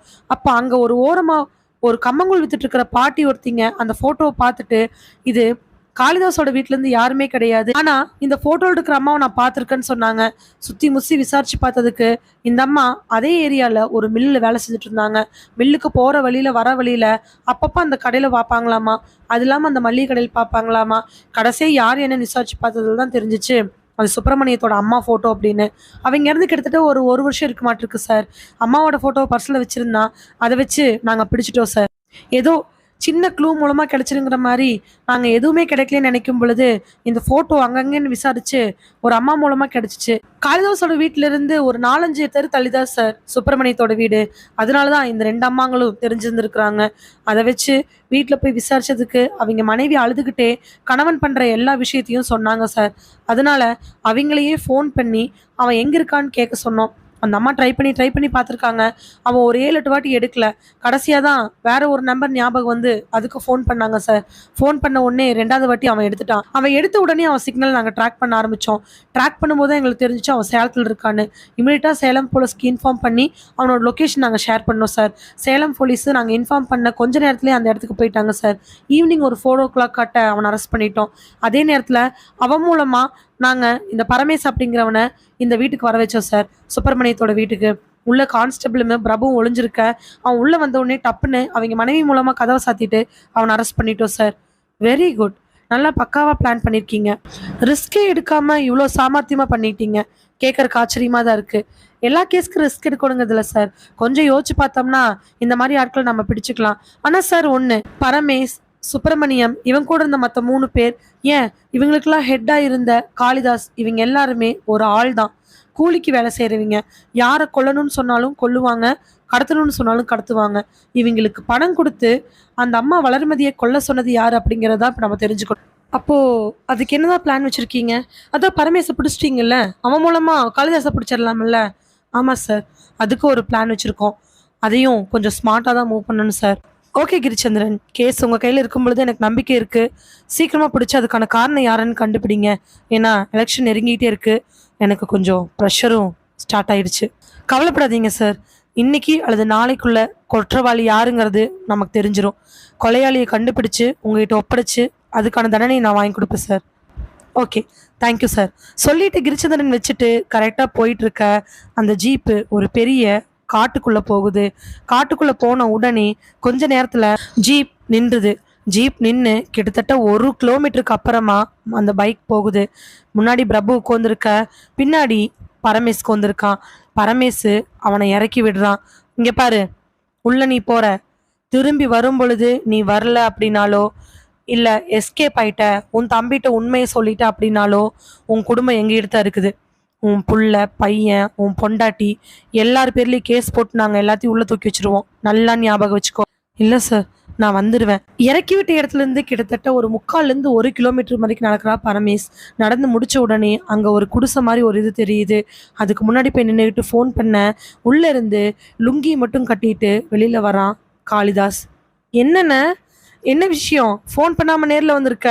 லுங்கி கட்டிக்கிட்டே முன்னாடி வந்து அண்ணன் பக்கத்துல நிக்க, என்ன நேர்ல வந்திருக்க? ஃபோன் பண்ணியிருக்கலாம்ல. முக்கியமான விஷயம், அதனால தான் நேர்ல வந்தேன். என்னன்னு சொல்லு. இந்த ஒரு பொம்பளை போட்டோம்ல. ஆமா, அந்த பொம்பளையோட வீட்டில் இருக்கிற 3 பேத்தையும் போட சொல்லியிருக்கிறாங்க. அந்த ஆளுக்கு வேற வேலை இல்லையா? அந்த ஆள் எங்கிட்ட பேசவே இல்லை. உனக்கு ஃபோன் பண்ணாராமா, ஃபோன் எடுக்கவே இல்லையாமா. அங்கே நின்றுட்டு இருக்காரு, உன்னை கூப்பிடுறாரு, வா. அந்த ஆளையும் கூப்பிட்டு வந்தியா? ஏன்னா இங்கெல்லாம் கூட்டிட்டு வர? அப்புறம் என்ன, அந்த ஆள் எமர்ஜென்சியாக 3 பேர்த்த போட்டாகணுமாம்மா. நீ தான் ஃபோன் எடுக்கலையாம்மா, நச்சரிக்கிறாரு. இல்லைன்னா போலீஸில் சொல்லுவேன்னு சொல்கிறாரு. என்ன பண்ண சொல்கிற? அதான் கூட்டிகிட்டு வந்த. உனக்கு இரு. திரும்பி அந்த குடிசையை பார்த்து, ஏய் மணி, உள்ள இருந்து ஒரு பொண்ணு வர. என்னையா? சட்டை எடுத்துட்டு வா. அந்த பொண்ணு உள்ள இருந்து சட்டை எடுத்து கொண்டாந்து கொடுக்க, அதை போட்டுக்கிட்டே, ஏன நானே செத்து போயிட்டு தான் ஊரை நம்ப வச்சு அதுக்கப்புறம் எக்கச்சக்கமாக கொள்ளையடிச்சுக்கிட்டு இருக்கிறேன். சம்சாரத்துக்கிட்ட சொல்லவே வேண்டான்னு சொல்லி வச்சிருக்கிறேன். நீ ஏன்னா இங்கெல்லாம் அந்த ஆளை கூப்பிட்டு வந்து பேசிக்கிட்டே அவன் நடக்க ஆரம்பிக்கிறான். கொஞ்சம் கூட இது நாள் வரைக்கும் பண்ணாத அண்ணன் இப்போ ஒரு ஆளை கூட்டிட்டு வந்திருக்கானே, ஒருவேளை அது பொய்யா இருக்குமோ அப்படிங்கிற எண்ணம் பரமேஸ்வர் மேல காளிதாஸ்க்கு வரவே இல்லை. காரணம் நம்பிக்கை. இவ்வளோ நம்பிக்கையை கெடுக்க போறான் பரமேஷ். இருந்தாலும் அநியாயம் தானே. மெல்ல மெல்ல நடக்க ஆரம்பிக்கிறாங்க. பைக் ஒன்று நிற்க, அந்த பைக் பக்கத்தில் வந்து நின்றுட்டு, எங்கண்ணே ஆளை காணா? இங்கே தான் நின்னாரு. யூரின் இது போனாரா என்னன்னு தெரியல. சார், சார், காளிதாஸ் வந்துட்டா சார்.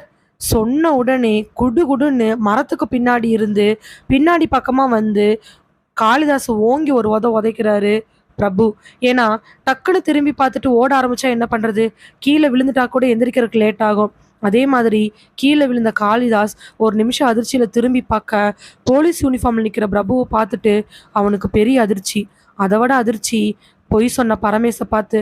என்னென்ன இதெல்லாம் கேட்டுட்டு இருக்கிற அடுத்த நிமிஷம் தான் வண்டியில வச்சிருக்கக்கூடிய ஒரு கை விலங்கை எடுத்துக்கிட்டு காளிதாஸ் பக்கத்துல வராரு பிரபு. காளிதாஸ் எந்திரிச்சு ஓடலாம் அப்படின்னு நினைச்சு ஓடும் பொழுது பரமேசை பார்த்து, புடியா அவனை. பரமேஷ் தயங்கிட்டு நிக்கிறான். அவன் கரெக்டா எந்திரிச்சு ஓடுற நேரத்துல மறுபடியும் கீழ் இருக்கக்கூடிய ஒரு மரக்கட்டை எடுத்து அவனோட காலை பார்த்து நோக்கி போட, அது காலில் பட்டு காளிதாஸ் மறுபடியும் கீழே விழுந்துடுறான்.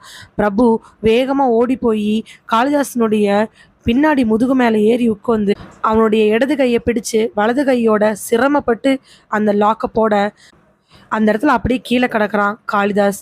பரமேஷ் என்ன பண்ணுறதுன்னு தெரியாமல் இருக்கும் பொழுது அப்படியே மேலே ஒரு நிமிஷம் அமுத்தி பிடிச்சிக்கிட்டு ஃபோன் எடுத்து இன்ஸ்பெக்டர் கிரிச்சந்திரனுக்கு ஃபோன் பண்ண, ஜீப்பு 1.5 கிலோமீட்டருக்கு முன்னாடி நிற்கவே அதை ஸ்டார்ட் பண்ணிட்டு வர ஆரம்பிக்கிறாங்க. அதுக்குள்ளே காளிதாஸை எடுத்து நிற்க வைக்கலான்னு பார்த்தா காலில் எந்த கட்டும் போடல. ஒருவேளை எந்திரிச்சு நிற்க வச்சு கை விலங்கோடு ஓடிட்டானா என்ன பண்ணுறதுன்னா இன்னும் மேலேயே உட்காந்துருக்கிறாரு பிரபு. பரமேஷை பார்த்து, யோ அங்கே பாரு, அங்கே என்னமோ கிடக்குதில்ல கயிறு மாதிரி, அதை எடுத்து இவன் காலை கட்டு. சார், அது வந்து கட்டுறையா இல்லையா? வேகமாக ஓடி போய் ஏதோ ஒரு கயிறு மாதிரி இருக்கக்கூடிய ஒன்றை எடுத்துகிட்டு வந்து காளிதாசனுடைய காலை கட்ட ஆரம்பிக்கிறாங்க. காரணம், பிரபுவோட காளிதாஸ் 2 மடங்கு பெரிய ஆளா இருக்காரு. எங்காவது பிரபு தள்ளி விட்டுட்டு போகணும்னா என்ன பண்றது? அந்த நிமிஷத்துக்குள்ளேயே ஜீப் வர, ஜீப் பாதி நிக்கிறதுக்கு முன்னாடியே ஜீப்ல இருந்து இறங்கி வராரு இன்ஸ்பெக்டர் கிரிச்சந்திரன். வேகமா வந்து காளிதாசனுடைய தோள்பட்டை பிடிச்சு மேலே எழுப்பி சப்புன்னு ஒரு அரை அரைஞ்சு கால இருக்கக்கூடிய கட்டை அவுத்து விட்டுட்டு அங்கிருந்து ஜீப்பில் போய் தூக்கி போடுறாங்க. ஜீப்புக்குள்ளே தூக்கி போட்டு பின்னாடி ஏறின இன்ஸ்பெக்டர் கிரிச்சந்திரன் எல்லாரையும் கீழே இறங்க சொல்லிட்டு காளிதாஸை பயங்கரமாக அடிக்க ஆரம்பிக்கிறாரு. சொல்லு, யாருக்காக இதெல்லாம் பண்ண? ஒழுங்கு மரியாதையை ஒத்துக்கோ. எவ்வளோ தைரியம் இருந்தா ஒரு பொம்பளைய 5 பேர் சேர்ந்து இந்த மாதிரி பண்ணி அந்த அம்மாவை துடிக்க துடிக்க கட்டி வச்சு அந்த அம்மா அதுக்கப்புறம் 6 நாள் என்ன வேதனைப்பட்டுச்சோ, உசுறு எத்தனை நாள்ல போச்சுன்னு தெரியல. நீ எல்லாம் ஏண்டா, அது மட்டும் இல்லாம செத்து போயிட்டேன்னு ஊரை நம்ப வச்சு இன்னும் நீ என்னென்னமோ தப்பு பண்ணிட்டு இருக்கியா சொல்லிட்டு அந்த ஓரமா இருக்கக்கூடிய ஒரு பெரிய குச்சி மாதிரி ஒன்னை எடுத்து காளிதாசை பயங்கரமா அடிக்கிறாரு. கிட்டத்தட்ட ஒரு 1/4 மணி நேரத்துக்கு மேல அடி விழுந்திருந்திருக்கு. அதுக்கப்புறமா காளிதாசை குப்பரை போட்டு மூஞ்சிக்கு பக்கத்துல ஷூ காலை வச்சுட்டு, சொல்லுடா நீ கூலி ஆளு, உன்னை பண்ண சொன்னது யாரு? ஒழுங்கு மரியாதையை ஒத்துக்கோ. அதுக்கப்புறம் அவன் எதுவுமே சொல்லாம இருக்க, குரவழி இன்னும் கொஞ்சம் இறுக்கமா பிடிக்க, சொல்லிடுறேன் சார், சொல்லிடுறேன், சொல்லிடுறேன். சொல்லுடா, யாருடா? முத்தையா சார். என்னது? முத்தையாவா? ஆமா சார், முத்தையா தான் சார் பண்ண சொன்னாரு. டேய், வேற யாராவது பண்ண சொல்லிட்டு நீ முத்தையா மேல பழிய போட்ட? இல்ல சார், முத்தையா தான் சார் பண்ண சொன்னாரு.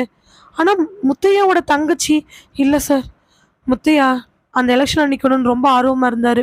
இந்த முறை அந்த எலெக்ஷன்ல நின்றுட்டா மக்களுக்கு அவர் மேல ரொம்ப நம்பிக்கை வந்துடும். அடுத்து எம்எல்ஏ எலெக்ஷனுக்கு எப்படியா தலைவர்கிட்ட பேசி இந்த இடத்த நம்ம பிடிச்சிடலான்னு ஒரே பிடியில் இருந்தாரு. ஆனா இந்த முறை தலைவர் அந்த இடத்துல ஒரு பெண்ணை நிக்க வைக்குங்க, அப்பதான் நமக்கு ரொம்ப ஸ்ட்ராங்கு. ஏன்னா நமக்கு ஆப்போசிட்ல இருக்கக்கூடியவங்க, அது மட்டும் இல்லாம நம்ம எதிர்க்கட்சியில இந்த வாட்டி பெண்களுக்கு நிறைய இடஒதுக்கீடு கொடுத்துருக்காங்க, நாமளும் அதே மாதிரி பண்ணணும்னு சொல்லிட்டு முத்தையா அண்ணாவோட இடத்துல பெண்ணை யாரோ ஒருத்தர் நிக்க வைக்க சொன்னாங்க. அந்த அண்ணா தொகுதி மட்டும் கிடையாது, இன்னும் 7-8 தொகுதியில பெண்கள் தான் இது நாள் வரைக்கும் ஜெயிச்ச ஆண்களுக்கு பதிலாக நிக்கிறாங்க. அப்படி முத்தையா அண்ணனுக்கு பதிலாக நிக்க வைக்கிறதுக்காக போனதுதான் வளர்மதி. வளர்மதியை தலைவரே நிக்க வைக்க சொல்லியிருக்காரு. முத்தையா கூட என் மனைவி நிக்க வைக்கிறேன்னு எவ்வளவு தூரம் கேட்டுமே தலைவர் அதுக்கு ஒத்துக்கல. அதே மாதிரி அவங்க மனைவி ஒத்துக்கல. வேற வழி இல்லாம நானே நிக்கிறேன்னு அவர் கிட்டத்தட்ட 3-4 மாசமா கெஞ்சிக்கிட்டு இருந்திருக்கிறாரு. ஆனா தலைவர் இந்த வாட்டி முத்தையாவோட தொகுதியில பெண் தான் நிக்கணும்.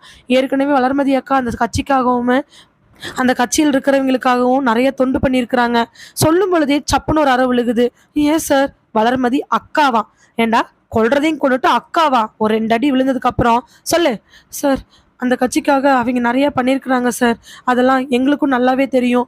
அப்படி ஒரு வாட்டி பேசிட்டு இருக்கும் பொழுதுதான் நான் இந்த மாதிரி தொழில் பண்றது அந்த அண்ணனுக்கு தெரிஞ்சு என் மூலமா வளர்மதியை கொல்ல பிளான் பண்ணாரு. நான் கூலிக்கு இந்த மாதிரி வேலை செய்கிறேன், கட்சிக்கும் வேலை செய்கிறேன்னு அந்த அண்ணனுக்கு நல்லாவே தெரியும். நான் இந்த கட்சிக்கு மட்டும் இல்லை சார், பணம் கொடுத்தாங்கன்னா எல்லா கட்சிக்கும் வேலை செய்வேன். முத்தையன்னு ஒரு நாள் என்னை பார்த்து, டேய், தலைவர் இந்த முறை பெண்களை நிற்க வைக்க சொல்லிட்டாருடா. நான் என் மனைவி கேட்டதுக்கு அவர் முடியாதுன்ட்டாரு, அதே மாதிரி என் மனைவி கேட்டதுக்கு அவளும் முடியாதுன்ட்டா. அதனால வேற வழி இல்லாமல் தலைவரே இந்த தொகுதிக்காக அதிகமாக பாடுபட்டுட்டு இருக்கிறது சின்ன வயசுலேருந்து வளர்மதி தான், அவளை நிற்க வைக்கலான்னு சொன்னாங்க. நான் எவ்வளோ தூரம் சொல்லி பார்த்தேன்டா, ஆனால் கேட்கல. இந்த முறை நின்னா வளர்மதி ஜெயிச்சிருவா, ஆனால் இனிமேல் எப்போவுமே அந்த தொகுதியில் என்னால் நிற்கவே முடியாமல் போயிருண்டா. அதனால வளர்மதி நாம் போட்டுடலாம்டா. அண்ணே, உங்கள் தங்கச்சி மாதிரி. தங்கச்சியா? கூடையே பிறந்திருந்தாலும் இந்த விஷயத்துல நான் மட்டும்தான்டா. என் பொண்டாட்டியை நிக்க வைக்கணுங்கிறதே தலைவர் ஒரே பிடியா ஒரு பொண்ணை நிக்க வைக்கணும்னு சொன்னங்காட்டி மனசை கல்லாக்கிட்டு தான் முடிவெடுத்தேன். ஆனா அவளும் முடியாதுன்ட்டா, தலைவரும் முடியாதுன்ட்டாங்க. அண்ணே, ஒருவேளை வளர்மதி நிக்க வச்சு அந்த அக்கா இல்லை அப்படின்னா வேற ஏதாவது நிக்க வைக்க சொன்னா? இல்லடா, அந்த தொகுதியில பெண்ணா நிக்கணும்னா வளர்மதி நின்னா ஜெயிக்கணும்னு தலைவர் நம்பிட்டு இருக்கிறாரு. ஒருவேளை வளர்மதி இல்லைன்னா நான் தான்டா அங்க நிப்பேன். அது எப்படிண்ணே? ஒருவேளை வேற யாரும் நிக்க வச்சுட்டாங்கன்னா? இல்லடா, அவர் என்கிட்ட ஒரு வார்த்தை விட்டாரு. என்னண்ணே? வளர்மதி இல்லாமல் இருந்திருந்தா கூட சரி, வேற தொகுதியில் ஒரு பொம்பளை நிற்க சொல்லிட்டு உன்னை இதே தொகுதியில் நிற்க சொல்லியிருந்திருப்பேன். அதான் வளர் இருக்குல்ல, அதனால சின்ன வயசுலேருந்து கட்சிக்காகவும் பிரச்சாரத்துக்காகவும் உதவி பண்ண வளர்மதி நிற்க சொல்லுன்னு சொல்லிட்டாரு. 6 மாதம் அந்த ஆள்கிட்ட நான் கெஞ்சினேன்டா. அந்த ஆள் கேட்குற மாதிரி தெரியல. அந்த ஆளை என்னால் இப்போ போட முடியாது. அதனால வளர்மதி நம்ம ஒன்றும் இல்லைன்னு பண்ணிடலான்டா.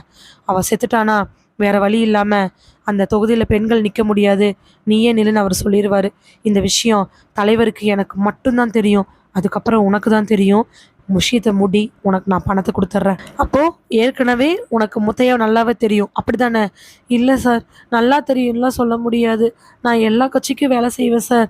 இந்த வாட்டி இந்த எலெக்ஷனுக்கு 2 கட்சிக்கு வேலை செஞ்சேன். அப்படி முத்தையா ஒரு வாட்டி சொன்னது சார் இந்த விஷயம். அப்புறம் என்னடா அண்ணன் தம்பி வளரக்கான் பாசம் சார். நான் 2 வாட்டி பார்த்தாலே 3ஆவது வாட்டி அப்படிதான் சார் கூப்பிடுவேன். பரமேஷ் இப்போ அந்த குடும்பத்தில் இருக்கிற மித்த 3 பேர்த்தையும் கொல்லணும்னு சொல்லும்போது எனக்கு சந்தேகம் வந்துச்சு சார். ஏன்னா முத்தையாவாக இருந்தால் நேரடியாக என்கிட்ட பேசுவார் சார். பரமேஷ் மூலமாக வந்திருக்க மாட்டார். இருந்தாலும் பரமேஷ் மேல் இருக்கக்கூடிய நம்பிக்கையில் தான் சார் நான் வந்தேன். ஒருவேளை நான் ஃபோன் எடுக்காதனால என் அண்ணங்கிட்ட கூப்பிட்டு அண்ணன் மூலமாக முத்தையா வந்திருப்பாரோன்னு நினச்சி வந்தேன் சார். ஆனால் பரமேஷ் இப்படி துரோகம் பண்ணுவார்னு நினைக்கல. துரோகமா? பரமேஷ் பண்ணதாண்டா கரெக்டு. இல்லைன்னா உன்னை சிக்கியிருக்க மாட்டே. இல்லை, உன்னை எப்படி பிடிச்சிருக்கிறது? பரமேஷ் இன்ஸ்பெக்டர் பார்க்கவே பரமேஷை பார்த்த இன்ஸ்பெக்டர், என்ன உனக்கு முத்தையா க்ளோஸா? ஐயோ சார், எனக்கு இவன் சொல்லுவான் சார், நான் அதுக்கப்புறம் எனக்கு கீழே 4 பேர் தான் இந்த சுப்பிரமணியான ஆளுகளை பிடிப்பேன் சார். முத்தையாவுமே இவனுமே அவ்வளோ க்ளோஸ் எனக்கு தெரியாது சார். நான் போய் அந்த ஆள் மிச்சம் 3 பேத்தையும் அந்த குடும்பத்திலேருந்து கொல்றதுக்காக பார்க்க வந்திருக்காருன்னு சொல்லும் பொழுது அவன் என்கிட்ட நாங்கள் க்ளோஸ்ன்னு கூட சொல்லிக்கவே இல்லை சார்.